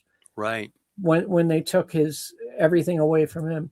John Lennon, another one. I mean, 40 years old and done. So in this world, we've been robbed individually of a lot of people out there, and the what ifs and could have been. Exactly. Yeah. Now, Shannon, when you paint people that you admire, is it differently than those that you just find fascinating? Is there like a defining line of these are the people I really admire and these are the people I find fascinating? Does that reflect how you approach the work? I think the work comes out better because it's, you know, I mean, somebody might not be able to see the difference, but I think it becomes fun. It becomes childish. It becomes, you let go of, when you're doing it for yourself, you let go of the entrapment of work. All the hang-ups. Yeah. You know, or I've got to get this done. I have a deadline, and right. You know, this is unfortunately what you're talking about doesn't happen that often, and it's always that, you know, I've been saying it for years. There are paintings that I want to do. Yeah. There's music I want to write, things I want to, you know, stories I want to do, and they're always there in my, you know, in that corner of my mind, waiting there, and I know they're there, and I keep saying I'll get to them. But I do have a discomfort zone now because, you know, when you look at the mathematics of your age, as we all do when we get to a certain, you're like, man, you have to start picking and choosing. What are you going to do? What are you not going to do? Because if you really want to do these, you got to get your butt moving. But sometimes life gets in the way. But again, your question, it always seems to come out. It's easy to do, and usually one of the more beautiful ones. Like years ago when I did Lucille Ball, Lady in Red, which is another one of those paintings I lost in Lahaina. That painting was, I had nobody to do it for but myself. And to me, it was one of the best paintings I had ever created in my life. It just was one of those things that the more I got involved with it, the more I just kept going. It was one of those we've talked about in different aspects. It was one of those paintings where I just looked at it afterwards and went, I can't do any better than that. I will never be able to put Lucille Ball in a better light than this right here. It just worked, you know? Yeah. That was the peak. That was it. That was, you know, so Um, Well, with the paintings that you do, let me ask you this crazy question, just off the top of my head. Has has anyone ever changed your perception of them after you've painted them? I think I get to know them better, every little flaw and all that. I don't think anybody's ever changed me. In the aspect, well, it all depends. Again, these are you've got such great questions that they can flourish into so many other avenues. Let's take, for instance, I had never painted Princess Di before, Okay. but when she passed away, at the time I was doing postage stamps in New York City. Mm-hmm. And I remember that whole event that night that I watched it on TV. And I can't remember what holiday was coming up, but I knew it was a 3-day weekend. And I was on the phone with my mom. I think it was like 3 o'clock in the morning. Yeah. And I lived in California at the time, or did I live? I can't remember. I think I was on my way to California. Okay. But I said to her, I had done probably 5 successful postage stamps by then. Elvis, James Dean, Mm-hmm. Stallone, a few others. And I remember I said to my mom, "You watch. The stamp company the postage stamp company will call me Tuesday morning, first thing 9 a.m. Wouldn't be Monday because it was a 3-day weekend. Right. They're going to want Princess Di stamps." And sure enough, Tuesday morning came, 9 a.m. They asked me not for one, for 12 stamps. And I would say that's a person that I got to know a lot more of because of that circumstance. Right. It was everywhere, so Right. getting information or it wasn't even like you could go, well, I don't have any, back then internet wasn't huge. No, you didn't have Google. But you could literally go to any store and she was everywhere. Every Right. picture needed for any kind of inspiration. Mm-hmm. And so I would say that is a person that I knew a lot about, but I got Mm-hmm. to know them. And it wasn't about painting their face. It was more about going through all the information to be able to come up with these designs for her. And it also taught me a lot about myself because that was the first time in my life the second time in my life, I put my foot down and said, I'm out. And that was, I got 12 stamps done, got them done at record time. And then I took them to New York, gave them to them, they approved them, and they were like, okay, can you do 24 or 28, 20, 30? How many more can you do for us? And I was like, I realized at that point they were making a ton of money off of her death. And that was it. I quit right there, left that career behind me. And Yeah. And it got better. But again, I just being I didn't grow up this way. It's just, I don't know what it is about me. I felt it was wrong. And this was not the positive road to go on. And Yeah. it's hard because usually you wing walk. You don't let go of a job until you have another one. Right. But Right. thankfully I got out of that, and the road always just keeps opening for me. The doors always keep opening. But Nice. I think there are the other things, the lessons we learn is sometimes when you're in a bad situation and it feels bad, Mm-hmm. you need to end it as quickly as you can and move on from it. Right. Or else you're just going to be wallowing in the misery. Yeah, you could either even wallow in the goodness of having all that money, but in the end, Right. you're not going to feel good about it. Yeah. Because you become one of those people it's all about the money. It's not about the product anymore. It's not about pleasing people or it's, you go down a road to success, but you're, I guess that's a way, good terminology is you're going down a road to success. You're going down a road of success. Yeah. No, that's a good way of putting it too. Mm-hmm. Now, speaking everything that we've spoken about, okay, Shannon, what an amazing career, life, adventure, legacy you are still doing, and looking back to where you are today. Let's talk about this documentary and legacy. Now, we're not going to go too crazy because we don't want to get any spoilers, but Okay. let's do this. With your life being documented, what part of your story do you feel the world has never truly understood until now? Well, I don't want to open up too much, but Right. I will. Well, we touched on it a bit. My childhood, a lot of my childhood will come out, Okay. which very few people know. Mm-hmm. Because it was, like I said, it wasn't good. Right. It was it- very challenging. Yeah, it was very physically and mentally. There was Yeah, a emotionally. lot of abuse. Mm-hmm. My siblings are still with me today, and it's whenever we talk about it, we end up. It's easier to joke about it, Right. because I think if we talk seriously about it, we wouldn't be able to. So we always talk about, oh yeah, this and that, but none of us forget. And I think because of it, like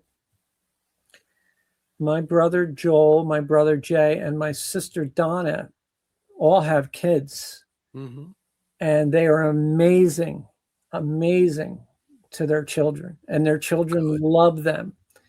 So I think these are things that, and you got to remember the movie's in production, and Simon, who's the producer of the movie, Liverpool West Productions. Oh my God! Right. Simon, him and I have gotten very close. He's become a very good friend. Simon's a great guy. He's so good, and he tells me Yeah. all the time how much they've got so many hours, and there's just no way to put the whole thing into an hour. I think it's an hour Yeah. and a half. Crunching it in. So he said, the disappointment is how much we've had to. I don't want to say hit the cutting room floor, because I think Simon's hoping in the long run that somebody will pick up a series on it or something, because it is so intense and goes down so many avenues, Mm-hmm. and will open up your eyes to so many things that people didn't even know I was involved in or do. Besides, some people, people that grew up with me, still think all I do is music, because that's how they knew me. People Right. more like on the East Coast, a lot of people know me still as the musician. On the West Coast, they know me as the artist. You know what I mean? It's a very small thing, and I'm talking geographically the USA. Right. But so it's the movie takes you down a lot of avenues. Speaking of women in the industry, and Right. I can't even tell you how many times, almost every job that I've come up against has had some sexual innuendos in there somewhere, where somebody expected the favor before you're going to go any further. You know what I mean? Yeah. So the movie, it's not a skip in the park. And No. it's a lot about reality, and it's a lot about people trying to have people understand what it takes, because it's not about just art and music and writing. It's about you're keeping your integrity. Sure, you can get there by doing those favors, but a lot of times, as we see in the world today, as it opens up more and more, you realize that those favors, They come with a price. yeah, very seldom do they really get you there. Once the favor is done, unless it's almost like you have to have a bargaining chip with the favor. You have to have on that person to be able to move forward. And it's, although these things can get depressing, and somebody might be watching this and going, I don't know if I have that in me. You might not have it in you, but you'll be surprised how tough you can be in this tough world. So, the movie speaks of, my life growing up, how I grew up, going Hmm. through the process of the Beatles, who was there for me, who wasn't there for me. That's some of the things that we've spoken about. Yeah. But again, a lot of it's going to be a surprise to me of what is actually going to be there. Yeah. And I think one of the biggest things that I have talked about with Simon was, I when the movie is happening, Hmm. I'll probably be in the closest bar watching the movie, because I got to tell you, as a person being myself, who was, it might sound sad to hear, but a lot of people say to me once they meet me, "Well, you're so down to earth." I think it's a good thing and a bad thing, because I have always, um, I never think of myself as this great, unbelievable person. Like, that's when you were making the intro. It was Right. embarrassing to me, because I don't come from that. I'm not cut from that cloth. So Right. when Simon has sent me little snippets of the movie and I see it on an internet screen, Hmm. I'm just like, all I want to do is pick on myself. So to Oh, see it on a screen that's the size of, 15 feet, whatever, right. Yeah. I think it's going to be very tough for me. But I Mm. do want my story to get out there, because Yeah. um, I think the coolest thing about the movie is that when Simon and I talked about it, was like, what are we going to do to keep people, you know, if we talk about all the bad things to get to the good things, what do we do to Yeah. entice people? Yeah. And the idea was, I'll do a painting like I do for everybody else in the world when they come to see a show. We'll do a Right. painting from scratch, from Hmm. beginning to end. So as I'm talking about my life and the things I've done to get where I've come to, Yeah. you also see a painting that Oh, comes to life as we go okay. along. So we do, there's parts, a very intimate part of the friendship and the talkings that I have, uh, I love it, because when I watch it, it's really us, when Julia Baird and I are talking Yeah. Strawberry Fields about how we got to know each other and where we're at in our life, and the such parallels of uh, the hardship John had coming up, and all the naysayers, and of course, Hmm. you know, we all see John at the end when he's chiseled down and Yeah. tough, but we don't realize that he went through some tough times himself, and Right. we all come from soft clay that has to Right. be, eventually you have to be tough as nails. And I think Hmm. that part of John that we see that is so finger in your chest when he's Yeah. talking sometimes is because of all the hardships he had to go through in his life to become who he was. And that's why when we listen to his songs, so many of his songs, so many people I can relate to that. And we Yeah. can relate to that, a lot of us, because, and I mean everyone, I'm not talking about me as a person, I'm talking, Yeah. everyone No. can relate Right. to it, because he was such a down to earth kind of speaking guy. So of course it came out in his words. And Hmm. so I think that was one of the things that was so easy to connect with him, whereas we connected with Paul.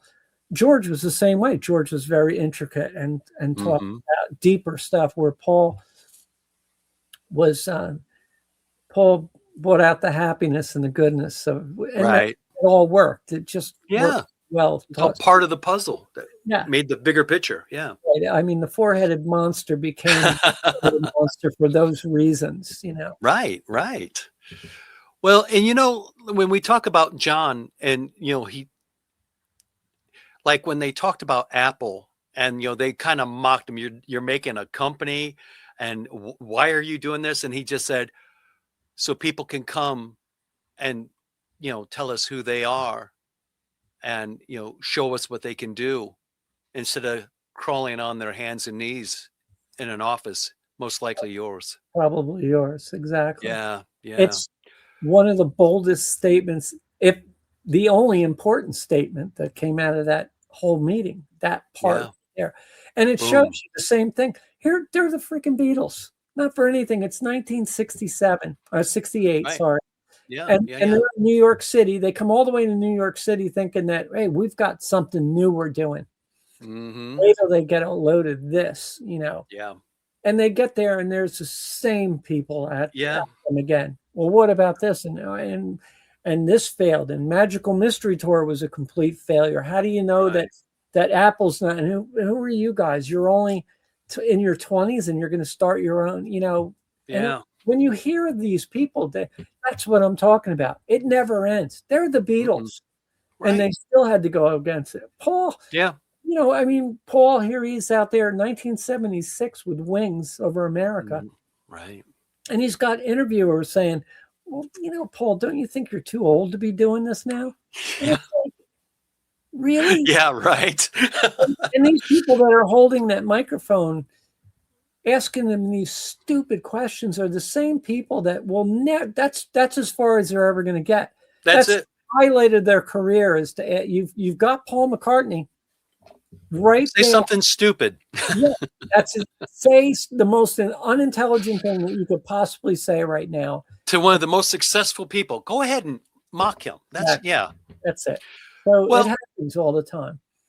Now, with this documentary, do you have an idea when it's going to be released, or is it still kind of in the works? It's in production, and so when I tell you that Simon and I speak, because he is my dear friend now. Right. Almost every day.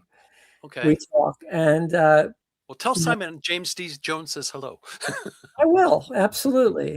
I'll probably tell him tomorrow morning when we speak. Lovely. But, he assures me, you know, it's been put on the back burner only because of a couple things that have happened. And that's politically and things like that in the world. There's things much more. You know, of course, they want the movie to be as successful as they can possibly get it, whether it's going to be on, you know, I know it's going to be in a few places, but, you know, in the States, in Liverpool, they've already got a couple places in Liverpool for a nice event to happen. But then it will take the road to whether it's Netflix that picks it up or whatever. But he assures me summertime, you know, early summer. So that's close. Open. And right now, I think even most of the production is done. I think it's legalities right now. Oh, gotcha. Okay. I know Simon has been kind enough to include, even though you see bits and pieces of my music in there, my musical career over in Liverpool. Yeah. But the soundtrack to the movie is all my music. Oh, cool. Which is awesome. I think the only time I've seen that it's not is maybe when, again, I talk about Charlie Chaplin and Smile. They might have a version of Smile that they have in there. Okay. But so, you know, because that's one of the things he wanted at the beginning was send us all the music that you have right now, new stuff, old stuff, whatever you want to do. Okay. Yeah. So when he let me know, that was so great that gets to be part of it. Yeah. It's part of being Shannon. Yeah. So I think it's just the legalities right now. Okay. Very summerish. Yes. They got tentatively looking at. They got to make sure that they're not stepping on anybody's toes. Right. You know, there's things that they've got to do. So my part is finished. They asked me to do the movie poster, which who else would they ask to do? Well, hello. So we have a couple ideas in the can of how that's nice. But I've got a little bit of time. Yeah. About it. I've never been one to do a self-portrait, but I guess this is again feet to the fire. So I'm going to have to do a self-portrait somehow that is intriguing enough to, you know, because I'm all about judge a book by its cover. You know, I have to be in my business. I have to be right. wow, I bought that book because the cover looked awesome and the book stinks, but I love the cover. So Right. I'm hoping it's a tenfold each way, that it's, that people are going to, I'm Yeah. hoping that the right people are going to appreciate the movie. Hmm. And I'm even wondering, what's the movie poster going to be like? So we'll see. Well, I'll keep summer's going to you be here posted. before you know it, Shannon. Yes, yeah, it's right around the corner. So, speaking of this movie Mhm. documentary, watching yourself create on film, does it feel like documentation or exposure? Well, it was one of those things where I went to Liverpool and we were filming, Right? and so I didn't have months to do the painting that I did. I did Oh. not have a lot of time. So I was there for 2 weeks for the major part of the filming, and Hmm. it was going back and forth. Now that the gentleman that did um, Hmm. the gentleman that created the statues in Liverpool of the Oh Beatles, yeah. Yeah, and yeah. Brian, let me use his studio, and Oh. it's the first time I really got to know him. I love him. He's a great guy. Yeah. So I only had, I think, 4 days at his place Oh. to complete this. And it was all in between filming. Oh my goodness. And it was No cold. pressure. Yeah, cold in the studio. Mm. And I remember, that's the one thing I remember, is the only thing I kept saying to them, I can't be shivering. And Right. I think we started this filming was in February, Ooh. correct? Okay. Because I did get the worst COVID I ever had Ooh. before, when we were supposed to start filming. I actually Hmm. got it in Liverpool, which was the third time I had gotten COVID in Liverpool. But this Wow. time was the worst. This time I was dead on my feet for 6, Mm. and I didn't even go out of my hotel room at the Hard Days Night Hotel for Oh, wow. weeks. It was so bad. So we had to delay filming. So instead of it being a nice springtime, I mean fall, early fall in Liverpool, it ended up being right in the middle of cold. So, Yeah. and there is a time when John Keats and I are walking down Matthew Street, reminiscing about certain things that we had done together, me and John, Ah. because Yeah. of course runs the Cavern now. Yeah. Um, Great musician on his own, great Oh, speaker of the whole thing. Um, nice. but again, it was cold. It was Yeah. very cold, and so it was cold in the studio when I was painting. In Mm. other words, no matter how we tried to warm Mm. it up, it was still that chilliness. So you're Yeah. a little bit uncomfortable, and it takes your mind off of Sinks in your bones and yeah, yeah, messes up here with you.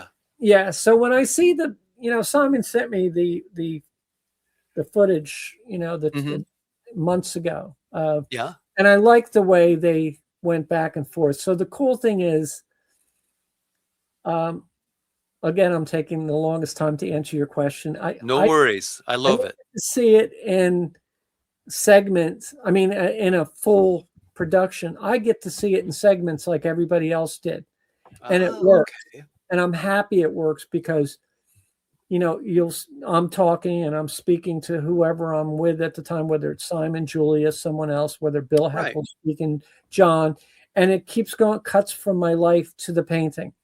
And then Oh, we talk about paint and we go back. So it does it moves it along. It feels like I saw the 2 hour version.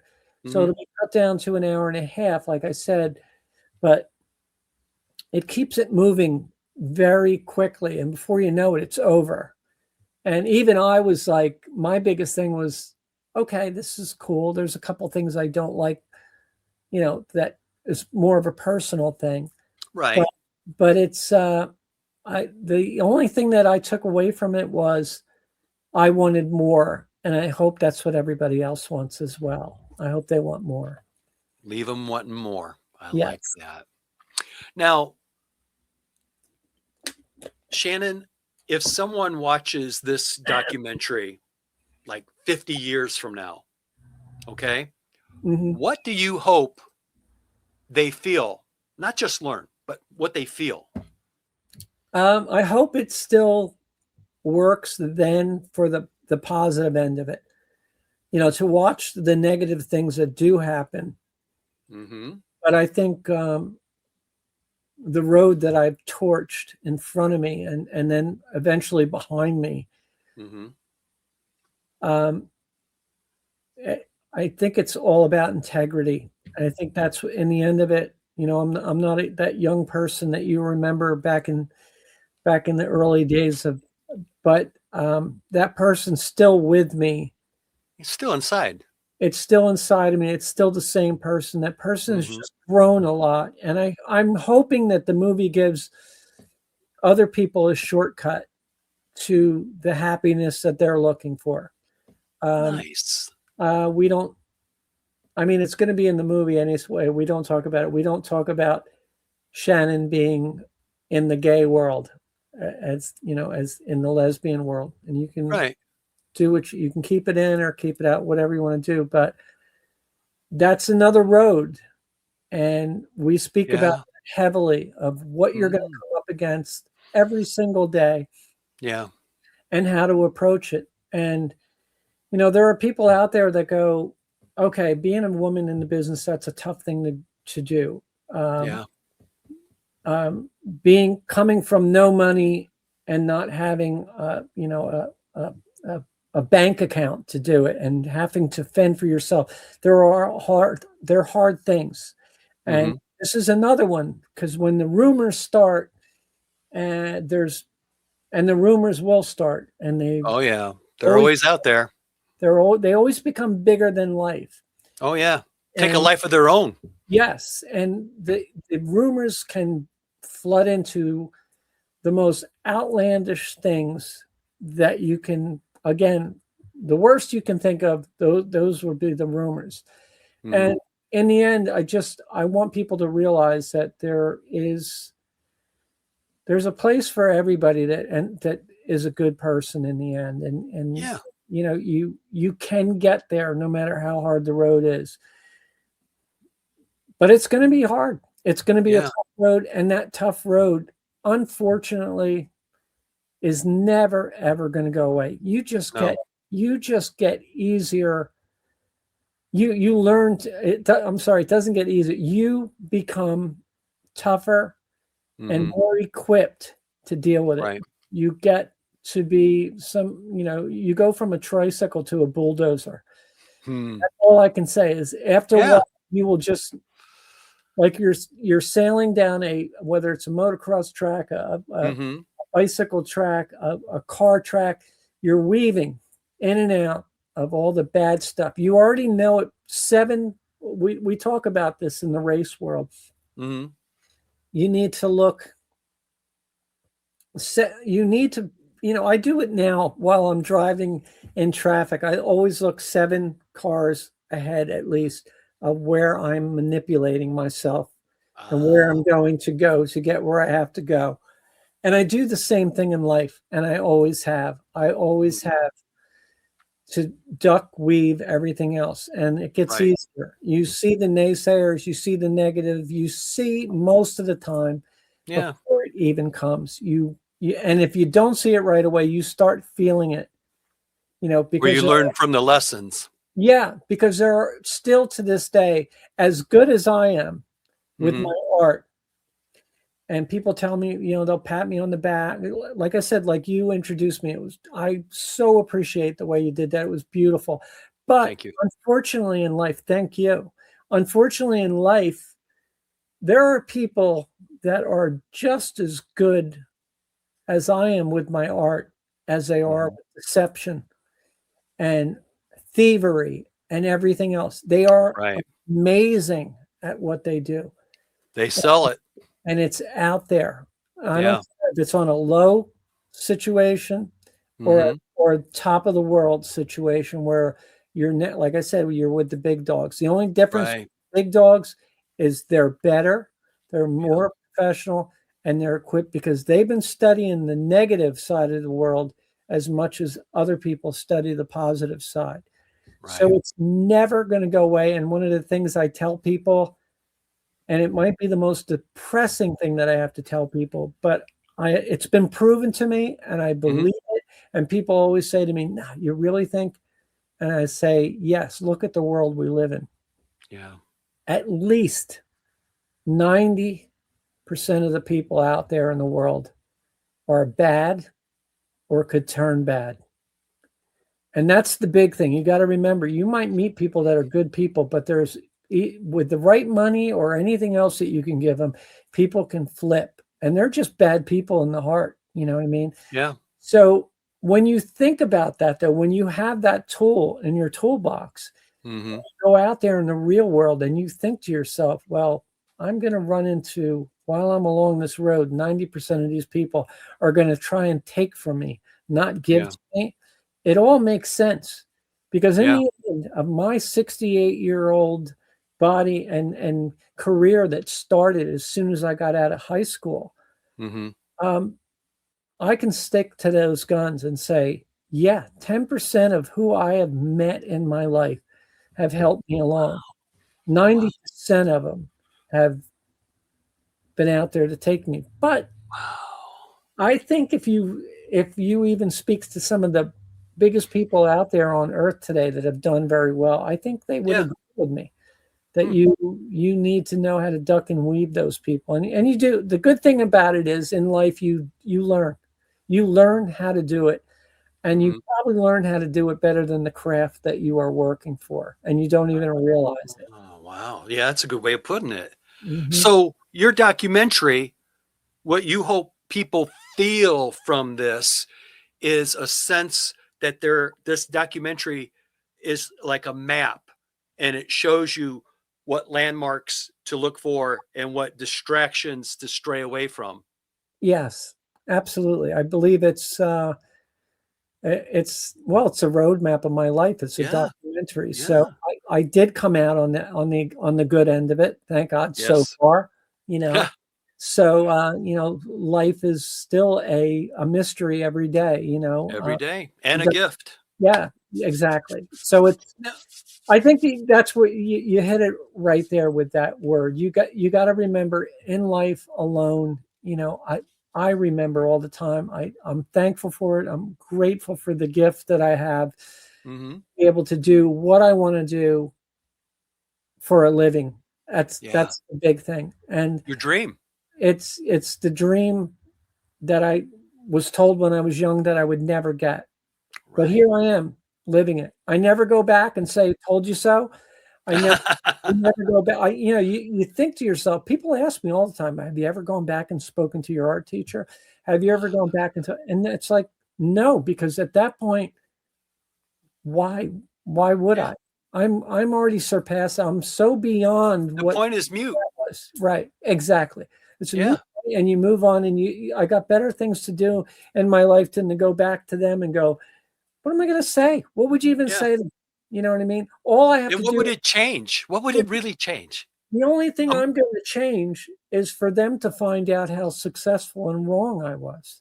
That's the element. If you want to get back at somebody, just do the best you can and become who you started out to be. And believe me, those people, that they're either going to look at you and go, I got to give you a lot of credit, I was wrong, or they're going to hate you even more than they did to be.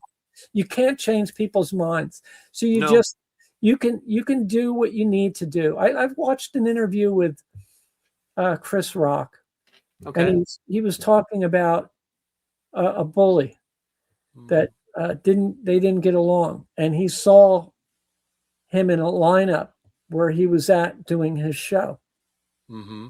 He was in line, and he waved hello to the guy, you know, made sure that he recognized him and said hello.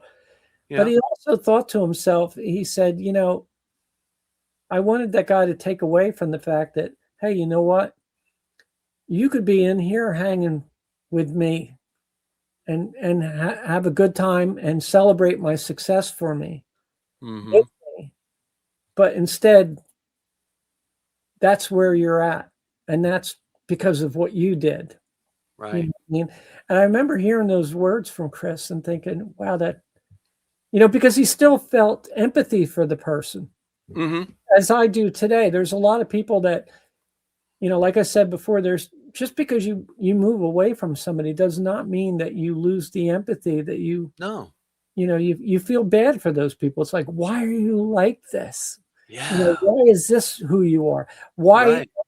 this is your day to get up on the internet and just attack people, and Yeah. you know, and somebody does good and you're mad, you're angry because they did well, instead of going, Yeah. hey, you know what? Thumbs Great up, job. great job. I love Yeah. hearing, you know, and I love it. I love when I hear people that I grew up with are doing great. And I Yeah. love it. It's so cool. And I want them to know it. But there's so many out there that are just, as soon as they don't want people to be, they don't No. want success for them. No. But you know, success, they always say, is the best revenge. You don't have to say anything. You don't have to do anything. Just Yeah. keep doing what you're doing. Do what you do. Do what Now, you Shannon, you're 68. Bingo.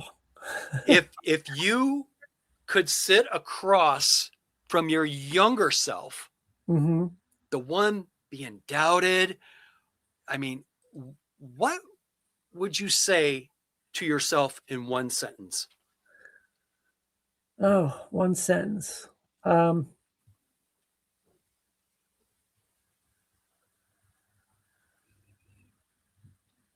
That again is such a great question, but I don't know if I could say it in one question. I mean, one Well, sentence. just lay it on me regardless. But I would say, first and foremost, because it drives me crazy, you know, I have that ugly duckling syndrome. So I will always and forever, I'm 10 years too ahead of my time with that situation, because when I'm in the now and the mirror, the reflection of the mirror, I catch it, I'm always like, oh God, I look terrible. I look so bad. And you know, I listening to you opening your that was so wonderful how you talked about it. And it takes me 10 years to catch up to that. And I never feel good enough. And that could be from the parental upbringing. Yeah, yeah. A lot Uh, of elements. but I would say to myself, you are beautiful in every way. Do not let, because I like I said, I can look at pictures of myself 10 years ago, 20 years ago, and I go, what was I thinking? Why was I so hard on myself? Why did I want to change myself completely all the time? Why did, oh, look at this and look at that. But the problem is, I will see this when you're done with this, I will see this, and I'll do the same thing. And then when I'm 78, I'll look back and I'll probably go, what the hell were you thinking? So if there was any way that I could go back in time and say to myself, everything you're doing on the road you're doing it's the best you can do, and it's going to be okay. In the end, you will be rewarded for all this hard work. But please, for God's sake, stop picking on yourself for the way you look. That's what I would say. Somehow, nice. Yeah. So Don't beat yourself up. it's probably not the answer you were expecting, but No, I like it. but it's the first thing that come to be, you know, if I'm going to lay my tools on the table, that's what it would be. It's honest and it cuts to the bone. I like that. Good answer. Thank you. Now, Good question. Shannon, I'm going to ask you this, okay? What scares you more? Not being understood or being fully understood? I think not being, if somebody doesn't understand me, if I'm understood, that's great. I've kind of, Right? I've cut through the BS and you get it. You know, people tell me all the time, I'm one of those people to a fault. If you ask me something, I'll give you, for instance, I had a guy back in Beatle week days come to me with his portfolio. And he said, what do you think of this work? And I looked through a couple pages, and before I said anything to him, I said, "This is your stuff." And he said, "Well, yeah." I said, "You weren't going to tell me this, right?" He said, "No." And I said to him, "Do you want me to tell you the truth? Did you come here to tell me the truth? Did you come here for some kind of magic trick that, you were hoping a different outcome because you didn't tell me?" I said, "If you want me to tell you the truth, I'm going to tell you. I'm not going to tell you your work is bad, but I will tell you what you can fix on your work for it to be better. And if you're not ready to hear that, then don't ask me." Yeah. Because I'm Don't not. ask questions you're not ready for the answer. So I have people that love me when I yes them, like we all do. And I Of have people course. that Of literally course. absolutely hate me when I give them the truth. And I've lost so many people in my life because they've come to me and went, "I need an honest answer." And it's like, yeah, but I don't like it. I don't like it. I don't like I it. want the truth, but I don't want that truth. Right. Like, don't take me to see your favorite band and then in the middle of it turn to me and go, "What do you think?" It's like, don't ask me if you Yeah. don't want me to tell you what I think. I've played with top musicians in the world, Right. and you're taking me to see a cover band and you're asking me what I think. And it's like, if you want the answer, I'm going to give it to you. If you don't, Yeah. and it gets me in more trouble. I care to, and that comes in. What do you think of this movie? And what do you think? And it's like, but, that bottom line is, if people that understand me get me. Right. I think, I'm from Jersey, so people Right. that know Jersey people know that, Jersey people don't knife you in the back; they knife you in the chest. Mm. And it's one of the nicest things, I think, about New Jersey, because getting knifed in the chest is, they're letting you know. You know what I mean? They're not, You see it coming. yeah, they're not and they let you know it's coming. They're not stabbing you in the back. And I think Right. if I've learned anything from growing up in New Jersey, there's a lot of negativity in Jersey. Right. But it is a great place to learn how to maneuver in the world. Just, that's what I love about Liverpool.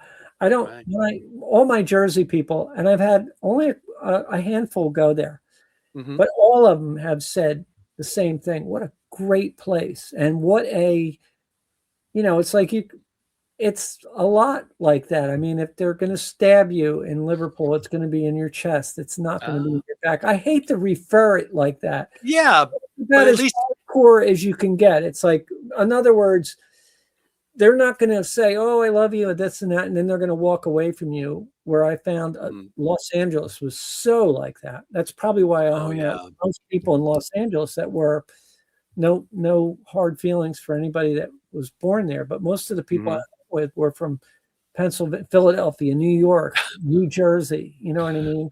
Yeah. I think Supplanted. you find yourselves, and Mm-hmm. so it's that's why Liverpool's the same way. If you say to somebody in Liverpool, "I want your honest, reaction," they're going to give it to you. Be And ready for it. I think that's one of the greatest things a friend can give you, is the truth.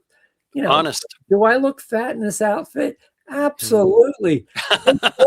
You know, Better you than me. who wants to hear somebody go, "Oh, yeah, you look great," and then you go out and you look fat to everybody Yeah. else? Why didn't you tell me that? Why didn't Right. you say something? So I Yeah. mean, that's your friend. That's my friend Maggie. That's why I love Okay. her, They because don't sugarcoat it. They right, just because say, you're not girl. wear that, are you? Not anymore. Yeah. Right. Well, Shannon, when people look at your work long after we're all gone, what do you hope they sense that words could never really explain? You know, I am the artist. I'm Hmm. the designer, the creator, or whatever. And when I do my paintings,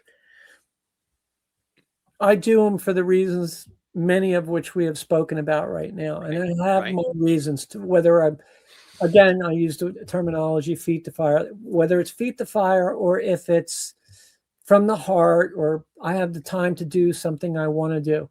Mm-hmm. I don't realize what my paintings do for anybody until they're displayed. And I am always overwhelmed with the things that people see in my paintings that I would never in a million years think that would actually be something discussed amongst people. I don't understand what they see because, I can't remember which Beatles said it, but, I think it was John that said, when I listen to that song, all I hear now is I remember being in the corner of the room with a tambourine type of thing. Right. That's how my work becomes. When it's done and over with, it's, it's. You remember being cold in that studio. Yeah, I remember what it looked like when it was nothing. I remember what it was like to use the green paint or the blue on top of yellow to make the green paint. And in the end, all I can do is hope that when it is unveiled to the, because I never know. I've always been fortunate where it's unveiled and people go, "Oh my God," more than what we expected, and that's the greatest. Achievement and the greatest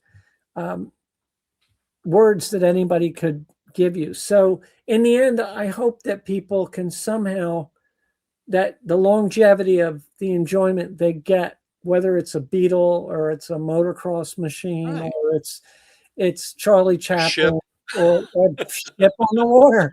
Somehow I hope that somebody somewhere along the line gets great enjoyment of it. And, it has longevity. Somebody buys it and rebuys it, or it goes to a museum. And those museums where people, they go and they sit and they have their lunch while they look at your painting. I mean, I think that is the all in all of somebody saying, I'm going to take this part of my life and I'm going to spend it with Shannon's painting.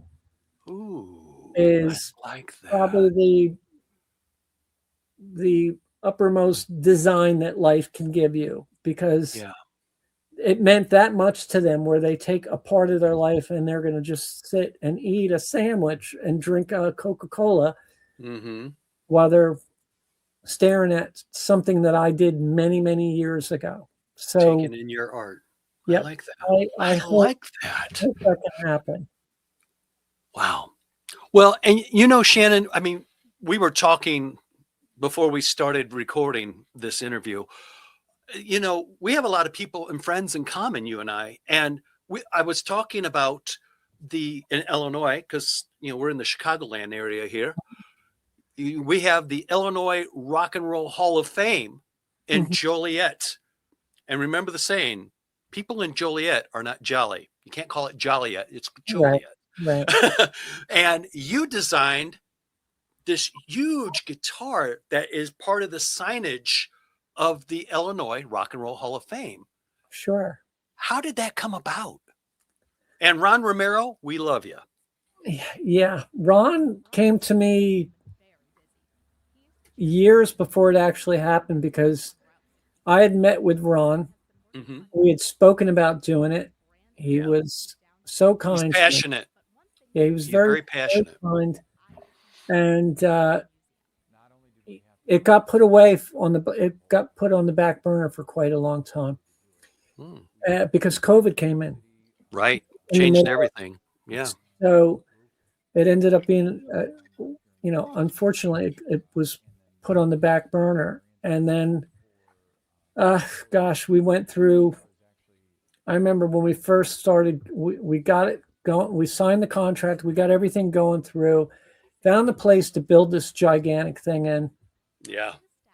And it is huge, folks. If you haven't seen it, Google it. It is huge. If you see is it one of the biggest pieces you've ever done? It is. Yes. Nope. The one in Liverpool now is 30 feet long. Okay. The tower is 24 foot, but it's still the biggest sculpture I have ever done. Okay. And a lot of people call it signage, but it literally was, I mean, this thing was welded. It had a body of, a structure to start with. And then, but I remember we had a hard time getting the aluminum sheets for it, because at the time, it was almost impossible to get the product we needed, because we came out of COVID with so many things that were either so expensive or just didn't have. Shut down. Yes. Yeah. So it started putting the whole thing, it came out great, but the pressure I was under to get this done, it was, again, it's like fighting with the aluminum companies, fighting with mainly the aluminum companies getting things that we needed. Right. Then it was tough to get. There were certain paints, because it was aluminum, we had to have a certain paint put on it, because only aluminum can only have a self-etching primer, and it needs to be done right. Or you get a storm like they had, where that was one of the survived there. Right. The storm itself would just blow the paint off. It would just be like having going up to it. Sandblast it. Yeah, exactly. Yeah. So it was, and there were some things that happened back and forth with me and the designers. A lot of fighting going on that Ron never knew about, because now that it's done. Because what I try and do is, when I'm working with somebody, I try to keep, again, as positive as possible, and go into a whole situation of, look, they've got enough headaches on their mind trying to get this thing done on their own. So if I'm having trouble on my end and at the beginning, I remember, because it has to go, you have to work through a designer with this, because it was so big, and there's things that you need to do that, legalities even, that have to be done, structure. Because it can't be, you have to make sure something like this is going to be okay. And you can't have it blowing off a building. Right. And, God forbid, hurting another building, or the worst circumstances, taking out a few people. So everything has to be correct. And I remember when I first went down there and I saw everything laid out on the computer of the structure, and it was already being built. This giant guitar had like a mandolin headstock on it, where the tuners go. Yeah. And I remember going, can I see the directions on what you're doing here? And they put them up. And then I told them, I said, bring in mine that I gave you. Ooh. And I said, in a computer world, you can basically, you can lay one on top of the other as a translucent image. And the headstock was like gigantic, like more of a mandolin. I was like, this thing is absolutely wrong. The neck is wrong. I'm a guitar player. Right. Like, I want this thing, when it is done, and I was hard on these guys. I was like, I want a giant to be able to come here and play a chord, and it's not going to be, the intonation is not going to be out. It's not only about aesthetics. It's about, this thing needs to be playable. Those, I remember being crazy about the frets on it, because the frets were like these big chunky square things. Yeah. That went through a lathe machine that had to be done. I was like, this is not a fret. Oh, well, you're not going to be able to see it. You know what I mean? It's way up. It's like, I don't care. Get it right and get it done. Or don't do it at all. Right. And it got to the point where I was on the phone fighting every single day with the company that was helping me do the things that I, as an artist, can't do, that I can only foresee. And my job in the end was to make sure that this thing looked exactly what I presented to Ron. That was it, bottom line. And I remember it was 3 days till the unveiling. And I was in the spray booth literally for it was 3.5 days without sleep. in there putting paint on this the right way, making sure that it was out of the spray booth into the heater, set the heater up, because it was a lot of spray booths are designed where this spray booth here, when you're done, you click on the heat and it goes. This was an older spray booth, and the company that did this for me, they, you know, we had plenty of time to do this if it was all done right at the beginning. So that car literally had to go out of the booth and into a heater booth. And if you see the pictures of it, it wasn't like you just pick it up and bring it over. Right. You had to get like 7, 8 guys to help you wheel it over. So it was, that's huge. It was terrible. The last 3.5 days, no sleep, all by myself. I had a friend of mine, Steve, that was there helping me, but he was barely hanging in there, because when I tell you, the only thing that kept my adrenaline going for 3.5 days, the last very 3.5 days was my whole, because we were already running late because of the aluminum, so late. I think we were 2 weeks later, 2 or 3 weeks later than it was supposed to be. And we're approaching January now. It's freaking freezing out. Yeah. And I had set up all the PR for this, that it was going to go unveiled by the Smithereens. Those great guys. Right. Anyway, the Smithereens were awesome. Jim Bassett and Dennis Dyken. Oh, yeah, Dennis. Okay. Yeah. Dennis, oh, God. I love those guys. And this is not the first time Dennis has helped unveil something. So the trick was, we were going to unveil it at the Stone Pony in New Jersey. And then it was going to take this open trailer way all the way to, you know, Joliet, where Rick Nielsen, they were like, well, how are we going to do this twice? We can't unveil something twice. And I said, no, we're going to have Rick is going to light it. Rick will be at the lighting ceremony. And that was I said, you have to, because that's one of the big things I always do when I'm involved with something. If we're going to unveil it, or if I'm going to do something this big, you just can't let it go you have to do it big. There's got to be some fanfare. Right. And I have the connections to do that, which are great. And of course, you know, Jim and Dennis were awesome. No, we'll see what we can do. They were just like, yep, we're doing it. Talk to Rick. Oh, Rick was like, absolutely. Just let me know what time I have to be there. I'll be there. So 3.5 days, I had to do the finishing work on this thing, and there was no time to sleep. And my responsibility to Ron was what kept me up for 3.5 days. And I looked forward to taking the trip out to you know, take the ride out to watch the car go across all these states and I was so exhausted by the time it was over. Well, I'll tell you how exhausted it was. I had a car accident that night on the way home from the unveiling because I fell asleep at the wheel. So that's how tired I was. Wow. You worked yourself to the absolute end of your ability. I was literally 5 minutes where I was going to my friend Maggie's house to stay overnight because I couldn't drive all the way back to Pennsylvania. I was just too tired. So I figured, what happens when you do something like this is you are on fire the whole time. And then as soon as the unveiling happens and the congratulations and blah, blah, blah, your body just goes, I'm out. Yeah. And that's what happened on the way home. And I remember my sister saying to me at the unveiling in New Jersey, she came up to me, and I don't even remember. And remember, I'm that person that I remember everything. I remember. I don't remember speaking to her. And she said, Shannon, when I spoke to you, she said, I swear to God, you were high on something.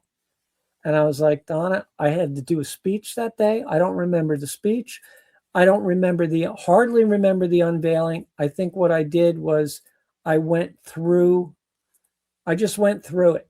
I went through the motions the best I could. But the only thing that kept me going was, in the end, I did get it done. It literally came out of the heater. The last bit of painting that I did, it literally came out of the heater and went on the truck. Oh, wow. And Cutting it that close. it was 6:15 a.m. in the morning when I left. I think it was loaded on the truck at 7:30, 8 o'clock in the morning. Oh, wow. So the very last of what I did, I was done. I went home. Believe it or not, I went home to Pennsylvania, where I live in the Poconos, Right. from New Jersey, and drove all the way back. Because I had nothing with me. I thought I was going to be there for a day, get it done. There was a lot of things that happened, so that's why I ended up staying for 3.5 days. I didn't have my clothes with me. I didn't have change. I had been wearing the same clothes, God forbid, because I never left. Right. I never even sat down on the couch to sleep. Jeez. The only thing I did was I drank a lot of water and I would eat when I was hungry, just enough to keep me going. So I didn't have a change of clothes. I hadn't showered. So I left, went all the way back, and I can tell you to this day, I don't remember driving back to Pennsylvania. Oh, wow. I don't remember coming into my house and getting my clothes, and I don't remember driving all the way back, and just about everything from there. Wow. So you were basically running on fumes and adrenaline. And I did this all for Ron. Yeah. For nobody else. I did it to make sure that this thing went off without a hitch. And I don't think Ron knows exactly all the crap I went through to get that thing done, because I was trying to guard. I talked to him daily, and I could hear the pressure he was under. Oh, yeah. Unfortunately, there was a time that I was in the spray booth and they kept coming up to the door, and they would not allow me to have my cell phone in the back. And I know Ron wanted photographs, and they literally caught me bringing my cell phone into the spray booth and reamed me out. Oh, my. And then told me they were going to kick me out of there. And I'm like, I got to get this guitar done. You know what I mean? I don't own the spray booth. They do. And unfortunately, on the way out of the spray booth, on the way out from trying to take a photo, I think I did get a couple of them. Yeah. Ron called, and whatever, Ron got an earful from me. And I hope he realizes now, if he sees this. He will. Why? Because he was calling me constantly. Gotcha. And I had to get this thing done. And at that point, I just had to shut it down and say, you can't call me anymore, or it's not going to be done. You know, because I'm trying to get it done. Even though you're saying to me, I just need a couple photos, it's like, even when you look at the time frame of getting it finally done, getting it in the heater, getting that paint so it's sealed, and then getting it on the truck, a couple of photos would have made a difference, a big difference.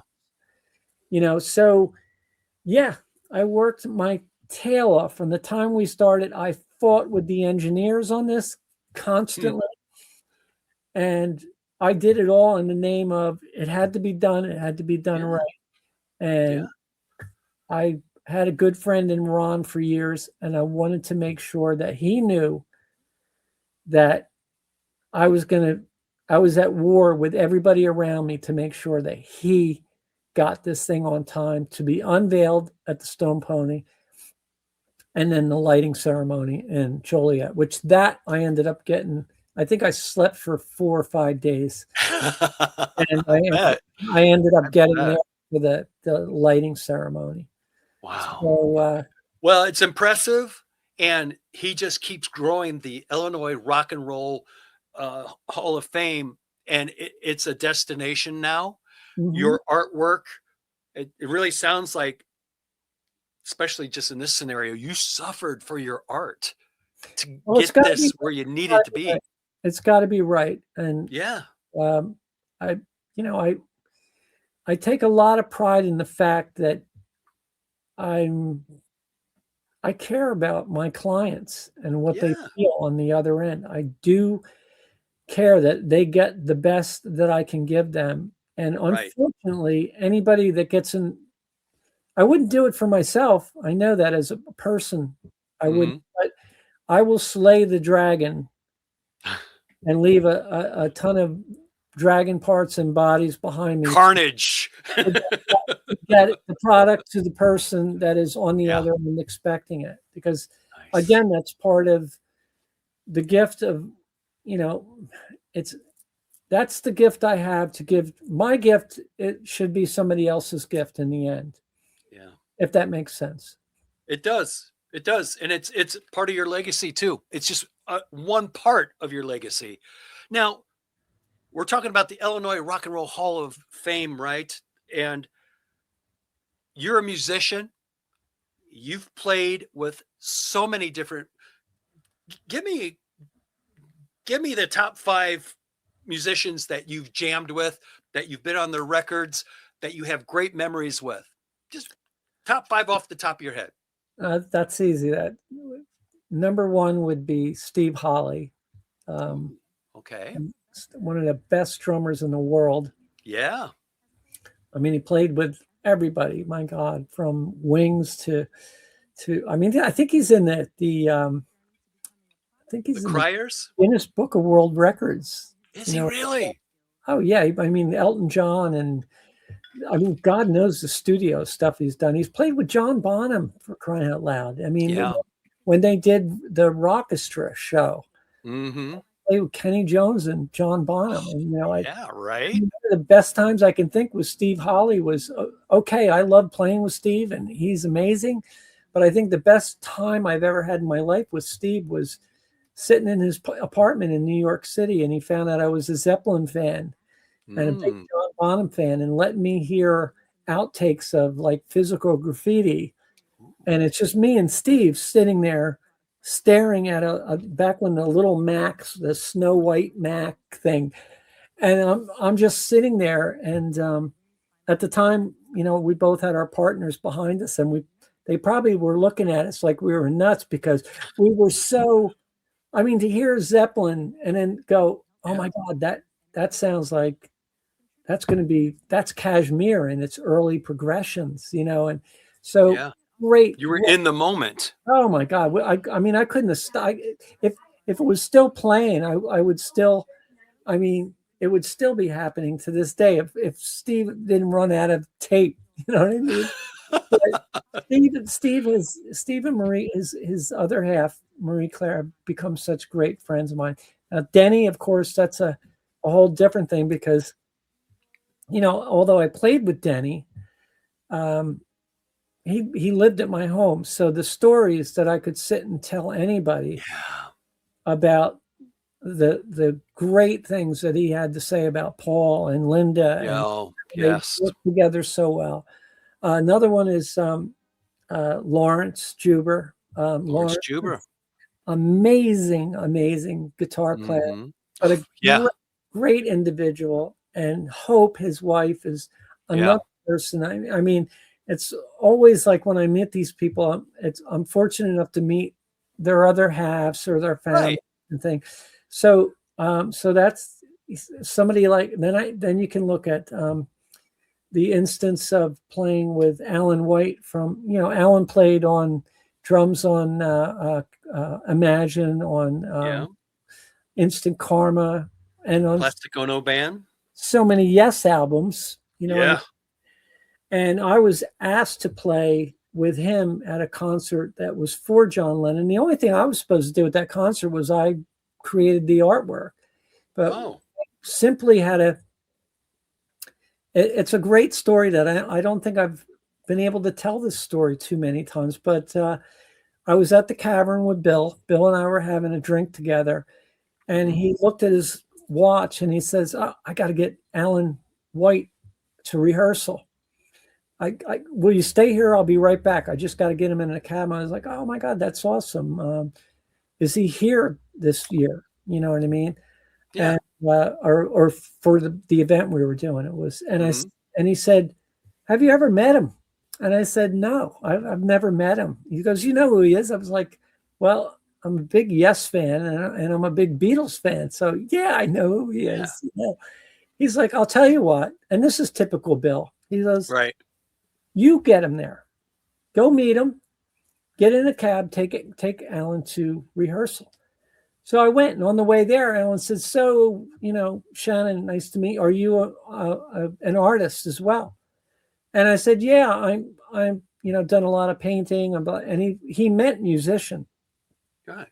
And he said, "Oh, I just typically thought you were a musician." And I said, "Well, I am a musician, but I do this and that." And he said, "So what do you play mainly?" And at the time, that was 2010. Mm-hmm. I mainly played bass and keyboards, but my main people would ask me to play would be bass guitar. Right. So we had a he said, "Are you good?" And I was like, "Well," he's like, "I'm asking you a question." And I had to think back on how I treat people. And I said, "You know what, Alan, I am good. I'm good. I've been told that I'm very good." So he said, that's cool. Good to know, Shannon. So it took him to rehearsal, and I'm sitting there. I got to be at rehearsal with him. And then I had to, my job was to make sure he got back to where I picked him up from. So as we're sitting there, I'm watching the band, and they're playing all the stuff, and I'm amazed because I'm kind of propped up next to Alan, watching him play. I mean, it's Alan White. Another time in my life that this is a gift that I get to watch and be part of. Right. We're about to play Come Together, and Alan basically looks at the bass player and he goes, "Yeah, you're not playing on this one." And the bass player looked at him like, "What are you talking about?" "Yeah, I am," and he goes, "Give her your bass." And I was like, I had to look behind me to make sure that he wasn't talking about somebody else. Oh my! And of course, I'm like, "Oh, no," because I could see the bass player was not happy. Put out. Yeah, because it wasn't like, "Can you do?" Alan was very to the point. He looked at me, he goes, "Go, do it." And I was like, "I haven't played the song in years." He goes, "Let's see what you got." So nice. As soon as I got the bass in my hand, I kind of quickly went through it because, I haven't played it in years, but I know the song inside now. So I played it, and that was it. And I gave the bass guitarist back his guitar, although he just about yanked it out of my hands anyway. It wasn't even to the point where he could say to me, "Oh, good job." Nothing. Yeah, just give me my guitar. He probably hates me today. But even more so, he basically said to me afterwards, is like, "You're playing the show." Now, this was a show that was in front of 10,000 people at the Echo Arena. Right. So, and I ended up playing the encore as well. So that night I was up there playing with Tony Sheridan. Tony Sheridan. Yeah. That was one of the last gigs I think he ever did. Joey Mullen. Joey, good friend of mine. I miss Joey. I mean, everybody was up on stage. Tony Bromwell was up there. He wasn't doing it. Dennis, Tony. My good friend Dennis, who used to engineer for all of John's albums except the last one, he was up there. He had actually flown over with me. So there was a plethora of great musicians that night as well, but in front of 10,000 people. And, you can see it on Facebook. And I mean, on YouTube, you can see when John Keats introduces me as, a great bass player. And I'm the one that did the painting. And it was the first time that I was literally in a position where when they introduced me and the roar that come off from that many people was unexplainable. It was one of those things where it just takes your heart skips a beat or surreal. Yeah. Just really surreal, isn't it? Like, am I here? Is this really happening? You're nervous. You got butterflies. Oh, yeah, of course. How couldn't you? Oh, God, I don't want to mess the part. Don't mess. But you never think about the introduction. And then because I rehearsed there, and it was rehearsal was cake. It was nothing. Yeah, right. There was nobody there. Right. And all the lights are on. So you see a ton of seats there. And nobody's in the seats. Right. So no pressure. No, yeah. So, but that night, whole different thing. Stage filled with people that you don't know. Yeah. And then suddenly all the eyes are on you. Yes. Yeah. So when they introduced me, it was a great roar, positive roar that come from the Nice. stage. And then they asked me to stay up there for the encore, in which I think that Nice. bass player had to play tambourine.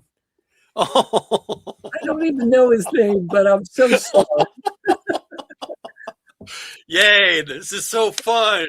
And Yay! so, Shannon. and he was right next to me Oh no! the whole time. So If looks could kill. if he's out there, I am sorry. I never met. It wasn't my plan, but it was a great. Right. And I got to thank Alan. So Alan, and I'd seen him a few times after that. I got to see him in California, and we hung out there. Oh, cool. Just a great guy. And I'm thinking, they're at Beatle Week is where I usually end up playing with all these great musicians. Right. But off the top of my head, those people. I mean, it's like the band. There was a band I hung out with a while back, Falling Doves. That they called me and said, "We're opening for your Uncle Rick in San Diego. Could you play with us?" And I was like, "Who is Uncle Rick?" And they were like, "We're opening for Cheap Trick." Oh man. And he's like, "Can you play with us?" And I'm like, "Yeah, that would be awesome. I'd love to do that." Yeah. So that was weird because I always wanted to do something with Cheap Trick, Right. but never thought about that there would be a day that I would be opening up for them. And it was, again, right after COVID. We're all still wearing masks. We're all still bumping shoulders when we see each other. Right. Everybody's behind a mask. And it's just a weird thing as everybody knows, traveling through life. I mean, there are people that I'm not wearing a mask, and that's great. But in a situation where you're like someone like me, you can't go anywhere if you're not wearing your mask. You need to have one, and it gets very uncomfortable. And if you're used to playing a guitar and hanging out and doing things, and you have to wear a mask, it's one of those things where somebody it's almost like somebody, clips on a pair of vice grips to your skin because it's there and it's not something that you're used to. It's a distraction. Right. So I do remember the fact that because of COVID, I was set to go rehearse with these guys. The day before was going to be a day of rehearsal. And then the day after we would open up. That night we would open up for Cheap Trick. So because of COVID, my plane got bumped for a day. So not only did I sit in the airport waiting to get another plane, rehearsal with them was in my bedroom for an hour, and literally had to go on stage with an amp that I had never used before, with a quick sound check. And the guys from Cheap Trick were absolutely amazing. They're roadies, their whole road crew, their sound people, just wonderful people, because they really did give us more time, far more than adequate time to get ready. Nice. But I got to tell you, I got by the skin of my teeth that night being the lead guitar player. The amp went out on the first song. Oh no. And then the last song, their encore song, I didn't even know it. So I had to kind of dance my way. Winging it. Yeah, winging it all the way. And the fact of the matter was, everywhere around me were black and white checkers. Rick Nielsen's guitars were all next to me because I was on his side. His guitar stand is sitting there with all his picks up and down it. His little staircase, I should say his huge staircase. So all of these things are reminders of, who you're opening up for. Don't screw up. And how can I not screw up? I swear to God, it was one of those situations where from the time that we started that first song until the last song, I cannot say I enjoyed myself. It was one of those things where you go, I just got to get to the next song. Got to get through it. Got to And, get through it. and a lot of the times it was just all I had for reference was the title and the key, the first couple chords of the song. And then when the lead guitar parts came up, it was like, and you're on. So the only thing that got me through the lead guitar parts was to know that I could get through them. I didn't know their parts. Mm-hmm. I didn't know how to stay in key and stuff. So it's one of those moments in time where I wished I had that day of rehearsal where it happened, because I don't know if it'll ever happen again. Will I ever open for Cheap Trick again? I believe if they had to put that to the test of how I played that night. Yeah. No. But, you know, it was great. Cheap Trick was great to us. Far better. Love Cheap Trick. They're such great guys. Right. Rick being just like my big brother forever and a day. And you do a lot of the artwork for some of those guitars too. I've seen them. They're beautiful. There's a lot of guitars people have not seen because they ended up getting auctioned off or something, or they go in Rick's vault, which he's got probably even Joe Bonamassa said that Rick's probably got the biggest guitar collection in the world. You know what I mean? Wow. And I've been in his basement. I've seen it's awesome. I know for a fact I wasn't seeing everything. Right. One of the guitars we were looking for when I was down at his place, we could not find. And I think it was 12 years later. He sent me a video, and I still had the video of him going, "Look what I found." I found it finally. 12 years later. That gives you an idea how many guitars are in that Rick Nielsen book. My goodness, that's crazy. But I got to tell you, Rick has always been right there for me. Another guy I don't call. I don't want to bother him. I love him to death, but I don't want to call him because he's an important guy and he's got things to do, just like I.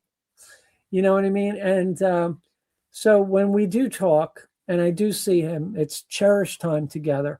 Nice. And I don't take anything for granted because let's put it in perspective. I was a kid and my guitar hero at that time was Rick Nielsen.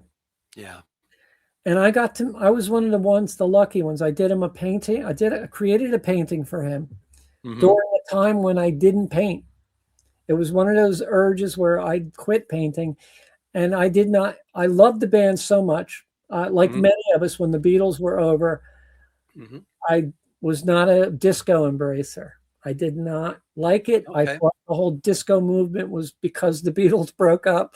You know, nobody knows what direction they're going, so this is what we got.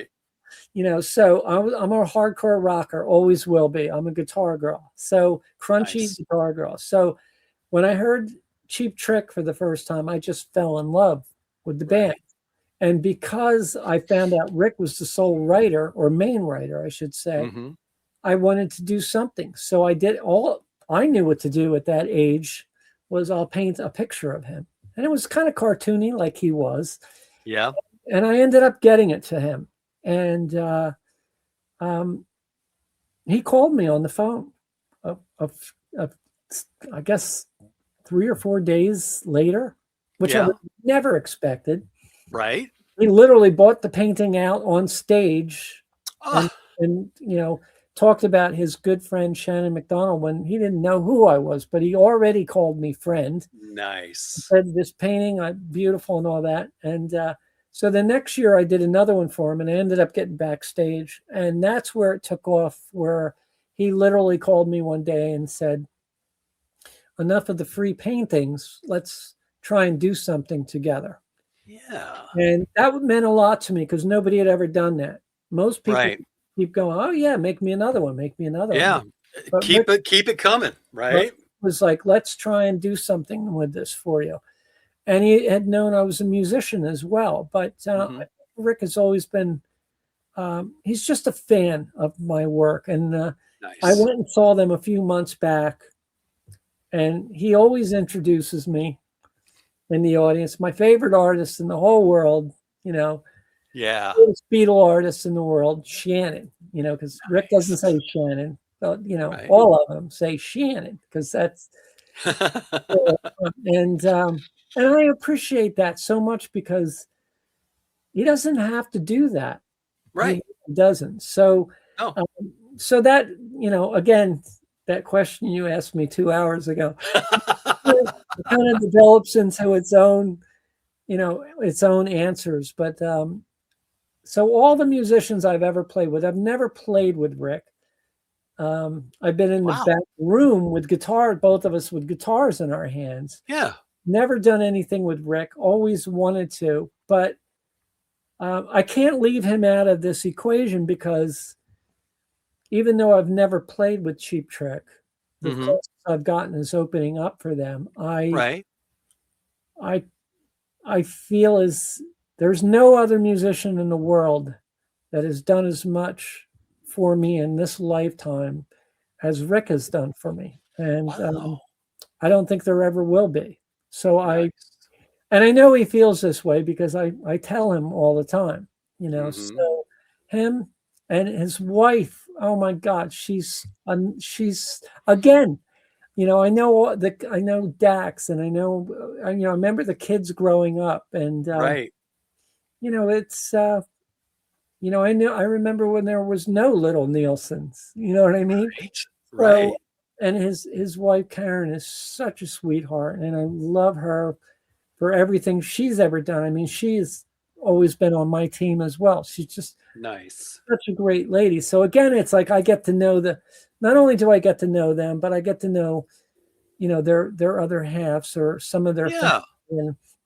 And they treat me so good. And I can't, again, see what I mean before I was like, you got to thank those people. And that's what I'm doing right now. You got to pay Absolutely. Because I don't know where I'd be without people like Rick and the Steve Hollies and Denny Lane and Joey Mullen. Yes, I don't know Bill Heckle. Bill Heckle, people that have done so much door opening for me, and and I'll get off of this with you, and I'll think of 100 other people that I. Of course, that's always how it goes. I'm sorry I didn't say your name, but But again, Maggie, God, so many people, and her husband Paul, and I got to know all of their kids, Danielle and Zach and Kyle. It's like I get to know so many people, and they call me Aunt Shannon, and it's I don't know if it gets better than that when a family gives you the name of Aunt Shannon. You're part of the family. You're in. You know what I mean? Yeah, you're in. You are in. Very, very grateful. Shannon, with this movie that's coming out, do we have an official title for it yet? Yes, and I keep forgetting it. It's and not because I don't want to remember it, because it's embarrassing to me. Because I think it's Shannon, Goddess of Rock Art. Is that the name of it? Okay. So, knowing me now, the way you know me and the things that I've said, when they told me that name, I was kind of like, really? But I've learned to embrace it because the 78-year-old in me has come back in time and said, fuck up, you need to get your act together with this kind of stuff. So I've learned to get proud of the name, and accept those compliments. Yes, I'm very grateful for Doug. Doug is the guy that called me to get this thing moving. Nice.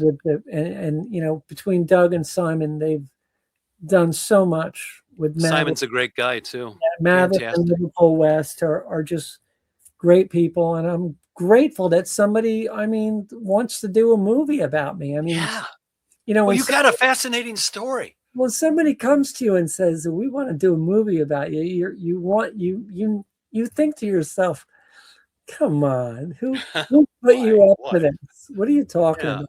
Is this So a joke? Yeah. yeah, so it's I'm grateful again. I'm grateful that they think that my story is something that needs to be told, and I'm looking forward to it. yeah, and I'm really looking forward to it. I'm glad Doug.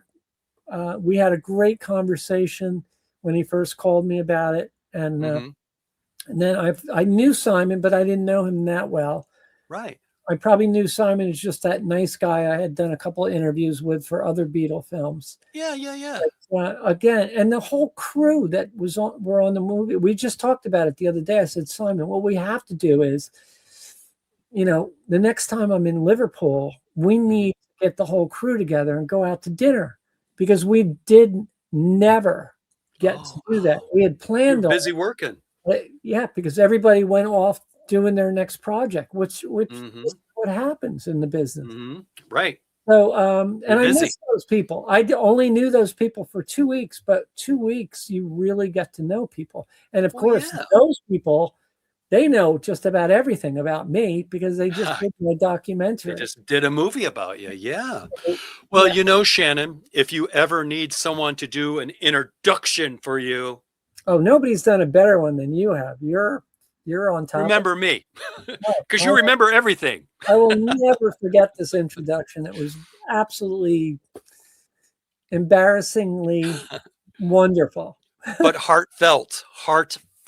And I could tell. Because, the thing is, with people like us in the business, you could spot someone that's not sincere a mile Yes. away. They're vague. They're almost too sickly sweet.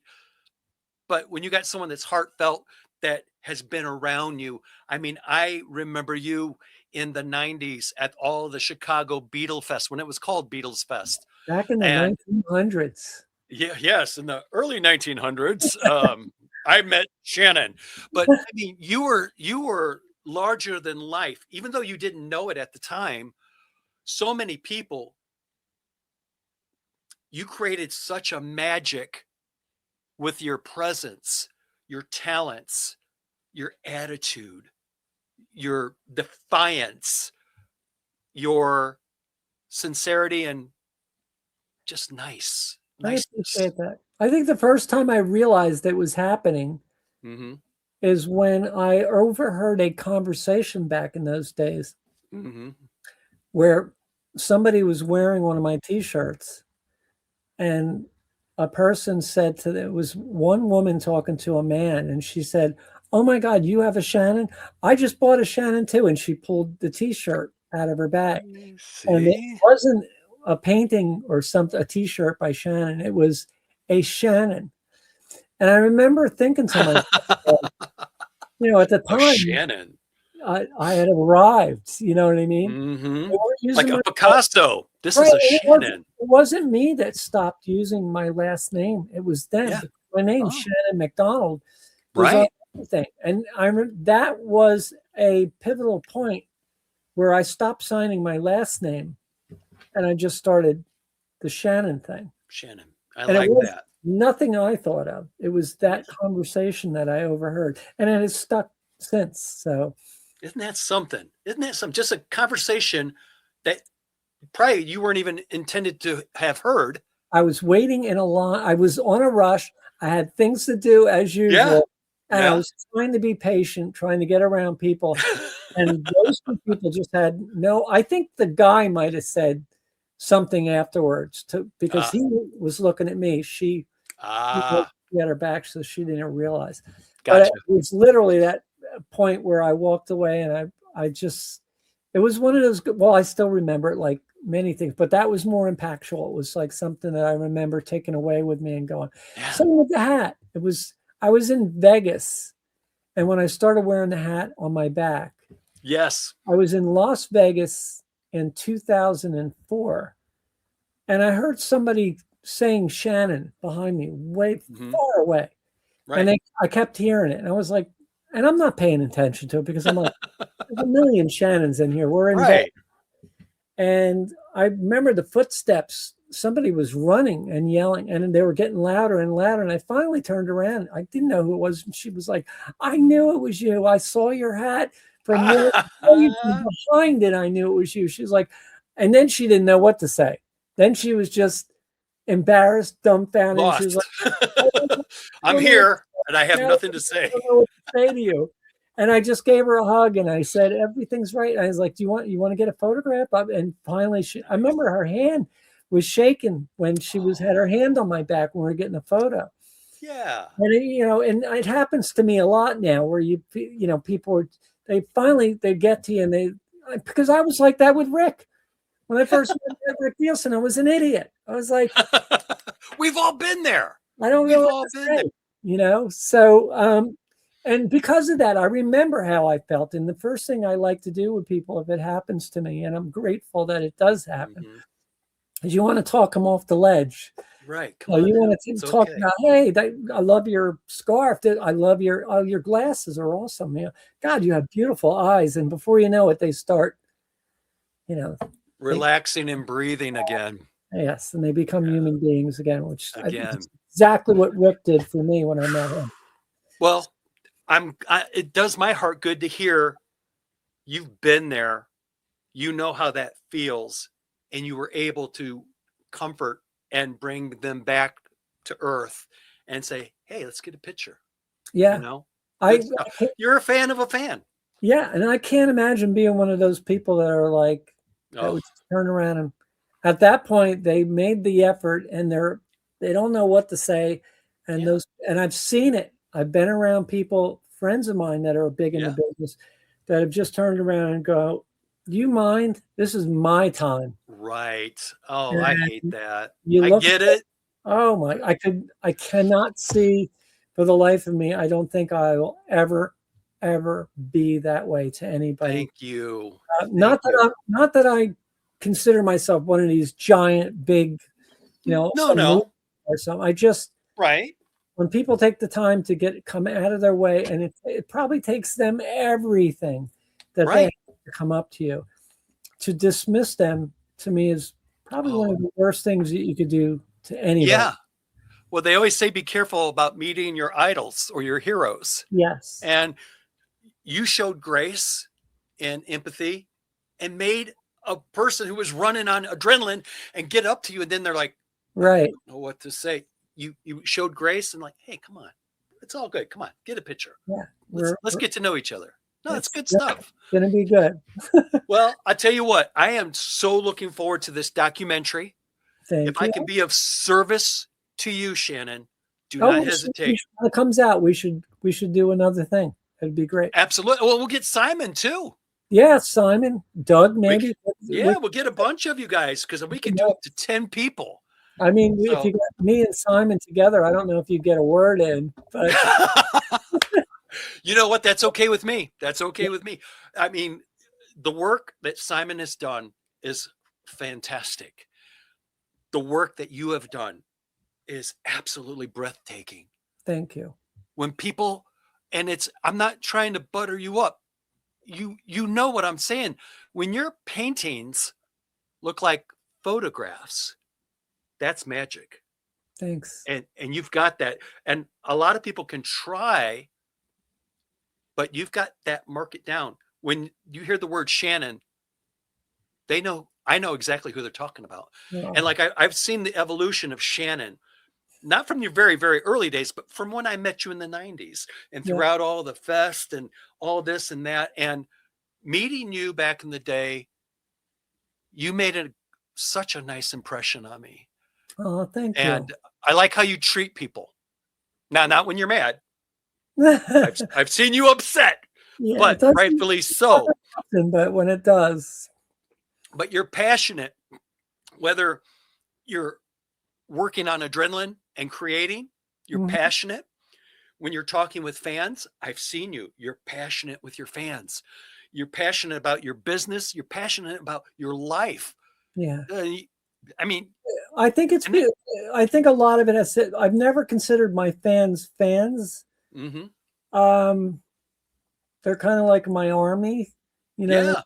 Yeah. I think fan is a bit demeaning for them because they're so precious in my life. Yes. Like my people. I hate to say my people, like my people. Let my people know. You know, Well, you've got they quite a know that crowd behind you. And I I have mean so many great people behind me. Oh my God. that doesn't happen by accident. You've worked your tail off for it. You've earned it. And here we are talking about a documentary about Shannon. Yeah, That's great. crazy That great. is great. Is there anything that you would like to say to the listeners out there? The only thing I've ever wanted to say to anybody that takes the time to listen to what I'm saying is thank you, and I hope that whatever path you're trying to get to, you get there with the least amount of negativity that you possibly can get to. And if you are dealing with it, just if I can be of help in this video or my movie or anything else, you can pop it in like I do with Charlie Chaplin and it helps you get through, then there's nothing better. I'll be so grateful to hear those things, and I hope it does happen. And I'm just grateful that you're here to take the time to listen to what some chick from New Jersey, from Nowhereville, a little town called Bayville, New Jersey. I'm just so grateful that you're here to listen. Fantastic. Well, Shannon, I'm going to tell you what. I mean, you liked my intro, correct? Oh, the That best. stood out with you. Well, we're going to do a proper outro for you as well. So, folks, we've been talking with Shannon MacDonald, artist, musician, human, friend, foe, and everything else in between. She's been fantastic. So be sure to check out this documentary when it comes out. We're looking at summerish. I would think it should be out. And with that being said, there are artists, folks, who create images, okay? And then there are artists who create connections. And what we've just done, we just didn't talk about paintings. No. We talked about energy, energy. We talked about resilience. We talked about belief and what it really means to turn your passion into something the world can feel. And from the walls of the Hard Day's Night Hotel, okay, to the hearts of fans across the globe, Shannon MacDonald has done something rare. She hasn't just painted legends, okay? She's helped keep them alive. And maybe right there, that's the real power of art. Not to just show us what was, but rather to remind us of what still is. Shannon, from the bottom of my heart, sincerely, thank you for sharing your story, your spirit, and your extraordinary gift with all of us here. For Beatles-A-Rama Radio and TV, I'm James D. Jones, and you have been listening to Shannon MacDonald. And Shannon, I'm looking forward to another interview when we get closer to the movie, okay? Absolutely. I look forward to myself. This has been such a cool interview, and I appreciate you contacting me, and I'm glad we did this. Yeah. Well, it's good to actually connect with you again. Mm-hmm. And you could tell when you first started talking to me that this guy does know it. He's not trying to butter me up. He was there. He saw me and throughout the years. So it's cool having that connection and finally getting you where we can talk human to human, talk about your life, talk about your adventures, your triumphs, your defeats, your comebacks, and going forward. And you, little lady, have a remarkable story, and I can't wait to see this documentary. And like I said, you ever need someone to introduce it? Well, maybe we can see it. Maybe we can get together and see it together. Who knows? Wouldn't that be great? But I would love for you to do that. So let's. Yeah. I think this conversation has has really put together the start of a bond, a great bond. I mean, it seems like we had it before, but Oh yeah. I feel a lot closer to you, and I'm Yeah. very happy for this interview. It was awesome to do, and so let's keep in touch. Okay, and Warren Simon, I've already interviewed him. I'll send you that interview. You get a good laugh out of that I would one. love it, love it. But we'll get together. We'll do a nice interview right before we know the release of this documentary. And with that, folks, keep an eye out for this amazing lady, Shannon MacDonald, or as we always like to call her, Shannon. Good Thank stuff. you. Thank